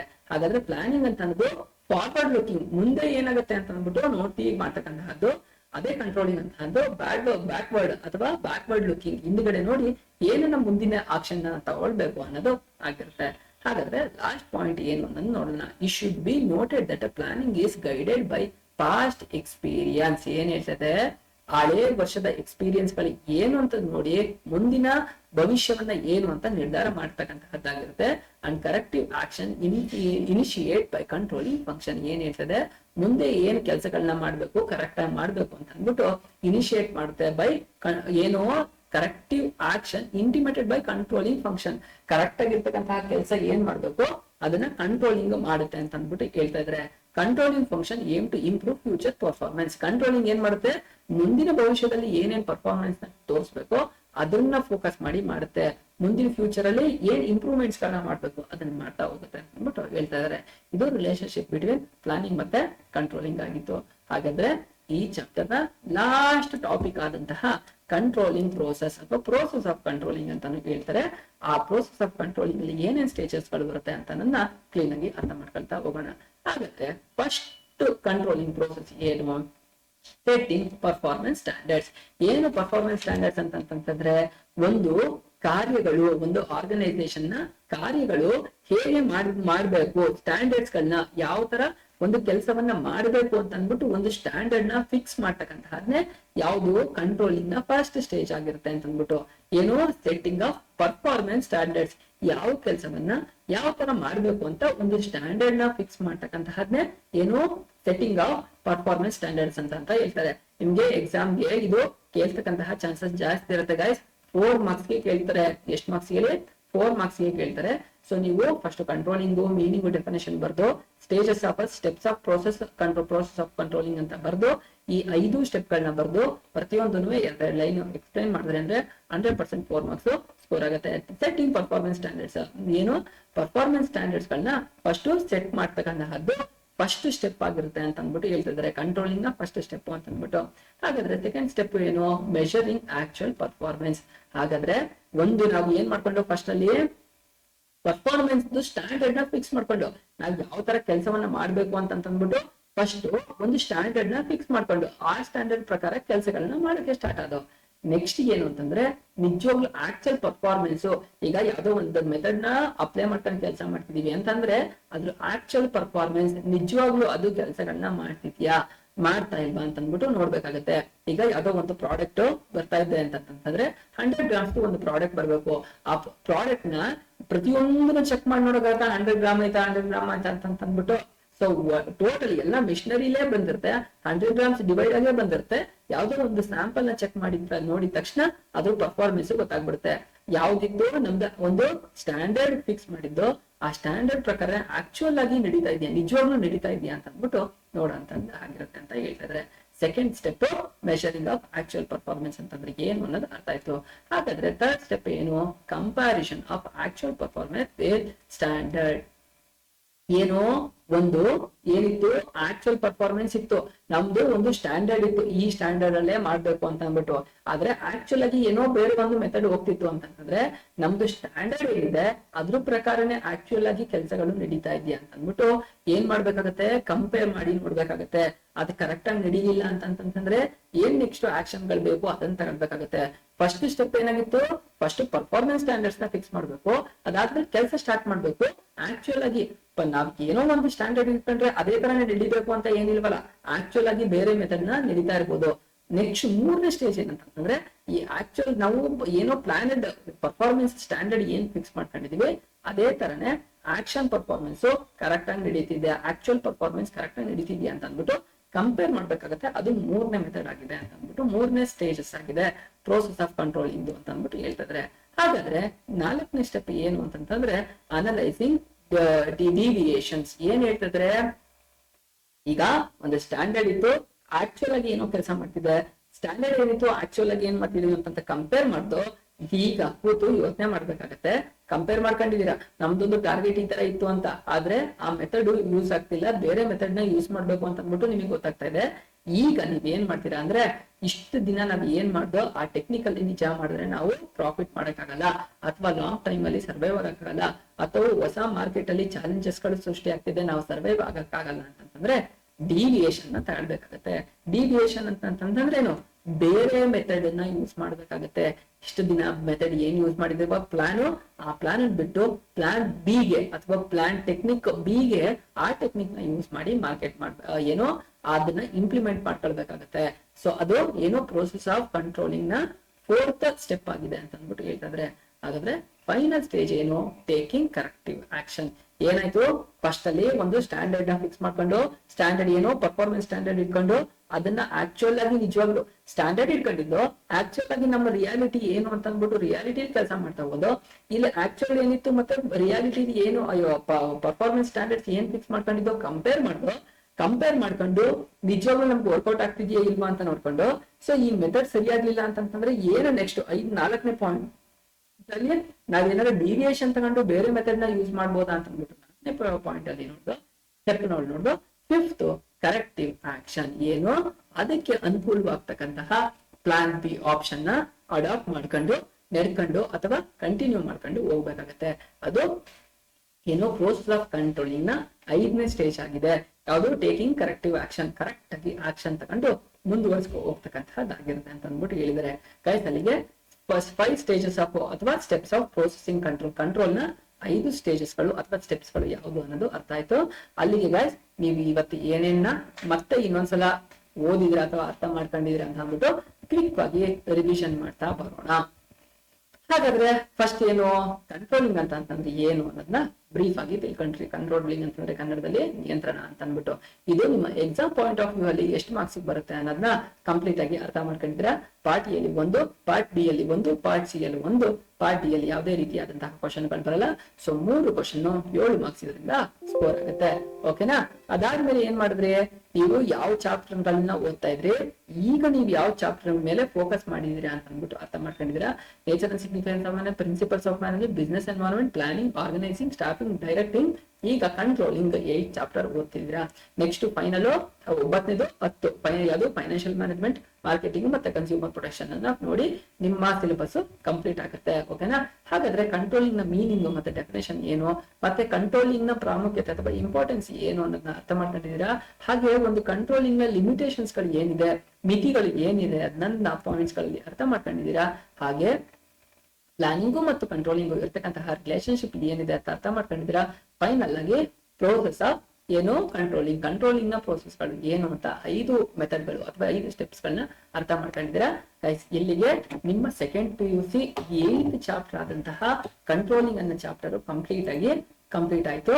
ಸೊ ನಿಮ್ಗೆ ಸ್ಟಿಲ್ ಇನ್ನೂ ಏನಾದ್ರು ಡೌಟ್ ಇದೆ ಅಂತಂದ್ರೆ ನೀವು ಕ್ಲಾರಿಫಿಕೇಶನ್ಗೋಸ್ಕರ ಕೇಳ್ಬೋದು. ನಾನು ಕ್ಲಾರಿಫಿಕೇಶನ್ ಕೊಡ್ತೀನಿ. ಅದಾದ್ಮೇಲೆ ನಮ್ಮ ಏನದು ನಾನು ಈ ಚಾಪ್ಟರ್ಗೆ ಸಂಬಂಧಪಟ್ಟಂಗೆ ನಿಮ್ಗೆ ಟೆಕ್ಸ್ಟ್ ಬುಕ್ ಅನ್ನ NCERT ಟೆಕ್ಸ್ಟ್ ಬುಕ್ ನ ಡಿಸ್ಕ್ರಿಪ್ಷನ್ ಅಲ್ಲಿ ಕೊಟ್ಟಿದ್ದೀನಿ. ಸೊ ಅದನ್ನ ಒಂದ್ಸಲ ಚೆಕ್ ಮಾಡಿ ನೋಡಿ, ನಿಮ್ಗೆ ಕಂಪ್ಲೀಟ್ ಆಗಿ ಐಡಿಯಾ ಸಿಗ್ತಾ ಹೋಗುತ್ತೆ. ಈಗ ನೀವ್ ಏನ್ ಮಾಡ್ಬೇಕು ಅಂತಂದ್ರೆ, ನಿಮ್ಮ ಹತ್ರ ಯಾವ್ದು ಗೈಡ್ ಇದೆಯಲ್ಲ ಆ ಗೈಡ್ ನ ಒಂದ್ಸಲ ರೆಫರ್ ಮಾಡಿ. ಹಾಗೆ ನಾನು ಪಾಠ ಮಾಡ್ಬೇಕಾದ್ರೆ ಎಕ್ಸಾಂಪಲ್ ಗಳನ್ನ ಏನ್ ಹೇಳಿದ್ನಲ್ಲ ಅದನ್ನ ಇನ್ನೊಂದ್ಸಲ ರಿವೈಸ್ ಮಾಡಿ ಕಂಪ್ಲೀಟ್ ಆಗಿ ಅರ್ಥ ಮಾಡ್ತಾ ಹೋಗುತ್ತೆ. ಯಾವುದೇ ಕಾರಣಕ್ಕೂ ಕೀ ಪಾಯಿಂಟ್ ಬರ್ದಿಟ್ಕೊಂಡಿರ್ತಕ್ಕಂತಹ ನೋಟ್ರನ್ನ ಮಿಸ್ ಮಾಡಕ್ಕೆ ಹೋಗ್ಬೇಡಿ. ಓಕೆನಾ? ಅಲ್ಲಿಗೆ ನಿಮ್ಮ second PUC business 8th chapter complete ಆಯ್ತು. ಸೋಷಿಯಲ್ ಮೀಡಿಯಾ ಪ್ಲಾಟ್ಫಾರ್ಮ್ ಗಳು ಮತ್ತೆ ಚಾನಲ್ಸ್ ಗಳು ಏನಿದೆಯಲ್ಲ, ವಾಟ್ಸ್ಆಪ್ ಆಗಿರ್ಬೋದು, ಟೆಲಿಗ್ರಾಮ್ ಅಲ್ಲಿ ಆಗಿರ್ಬೋದು ಜಾಯಿನ್ ಆಗಿ, ಹಾಗೆ ನಿಮ್ಮ ಫ್ರೆಂಡ್ಸ್ ಗಳಿಗೂ ಶೇರ್ ಮಾಡಿ ಅವ್ರಿಗೂ ಜಾಯಿನ್ ಆಗಕ್ಕೆ ಹೇಳಿ. ಹಾಗೇನೆ ಮತ್ತೆ ಇನ್ನ ನಿಮ್ಮ ನೆಕ್ಸ್ಟ್ ಚಾಪ್ಟರ್ ಗಳಲ್ಲಿ ನಿಮ್ಮ ಆನ್ಯುವಲ್ ಎಕ್ಸಾಮು ಈಗ ಇನ್ನೇನ್ ನಿಮ್ಗೆ ಇನ್ನು 3 ಚಾಪ್ಟರ್ ಕಂಪ್ಲೀಟ್ ಆಯ್ತು ಅಂತಂದ್ರೆ ಪ್ರಿಪರೇಟರಿ ಎಲ್ಲ ಬರಕ್ ಸ್ಟಾರ್ಟ್ ಆಗುತ್ತೆ. ಮಿಡ್ ಟರ್ಮ್ ನಿಮ್ಗೆ ಮುಗಿದು ಬಿಟ್ಟಿರುತ್ತೆ. ಸೊ ಮಿಡ್ ಟರ್ಮ್ ಮುಗಿದು ಈಗ ಆನ್ಯುವಲ್ ನೀವು ಏನದು ಪ್ರಿಪರೇಟರಿ ರೆಡಿ ಆಗ್ತಿರ್ತೀರಾ ಅಂತಂದ್ರೆ ನಿಮ್ಮ ಸಿಲೆಬಸ್ ಮುಗಿಸ್ಬೇಕಾಗತ್ತೆ. ಇನ್ನು 3 ಚಾಪ್ಟರ್ ಮಾಡಿದ್ರೆ ನಿಮ್ಮ ಸಿಲೆಬಸ್ ಮುಗ್ದೋಗ್ಬಿಡುತ್ತೆ. ಸೊ ಅದಾದ್ಮೇಲೆ ನೀವು ಎಕ್ಸಾಮ್ಗೆ ಆನ್ಯುವಲ್ ಪ್ರಿಪರೇಟರಿಗೆ 1-2-3 ಪ್ರಿಪರೇಟರಿಗಳನ್ನ ಅಟೆಂಡ್ ಮಾಡಿ. ನೀವೇ ವಾಲಂಟಿಯರ್ ಆಗಿ ಕುತ್ಕೊಂಡು ಪ್ರಿಪರೇಟರಿಗಳನ್ನ ತಗೊಳ್ಳಿ. ಮನೇಲಿ ಕುತ್ಕೊಂಡು ರ್ಯಾಂಡಮ್ ಆಗಿ ಯಾವುದೋ ಒಂದು ಪ್ರೀವಿಯಸ್ ಇಯರ್ ಕ್ವಶನ್ ಪೇಪರ್ ನ ತಗೊಂಡು ಕ್ವಿಕ್ ಆಗಿ ಮಾಡ್ತಾ ಹೋದಾಗ ನಿಮ್ಗೆ ತುಂಬಾ ಈಸಿಯಾಗಿ ಮಾರ್ಕ್ಸ್ ಮಾಡ್ಲಿಕ್ಕೆ ಅನುಕೂಲ ಆಗುತ್ತೆ. ಸೊ ಅಂತ ಹೇಳ್ತಾ ಮತ್ತೇನೆ ನೆಕ್ಸ್ಟ್ ವಿಡಿಯೋಗಳಲ್ಲಿ ಮತ್ತೆ ನೆಕ್ಸ್ಟ್ ಚಾಪ್ಟರ್ ವಿಡಿಯೋಗಳಲ್ಲಿ ಸಿಗ್ತಾ ಹೋಗೋಣ. ನಿಮ್ಮ ಫ್ರೆಂಡ್ಸ್ ಗಳಿಗೂ ಶೇರ್ ಮಾಡಿ, ವಾಟ್ಸ್ಆಪ್ ಮತ್ತೆ ಟೆಲಿಗ್ರಾಮ್ ಗ್ರೂಪ್ ಗಳಿಗೆ ಜಾಯಿನ್ ಆಗಿ ಮತ್ತೆ ಬೇರೆ ಬೇರೆ ಚಾಪ್ಟರ್ ವಿಡಿಯೋಗಳಲ್ಲಿ ಸಿಗ್ತಾ ಹೋಗೋಣ.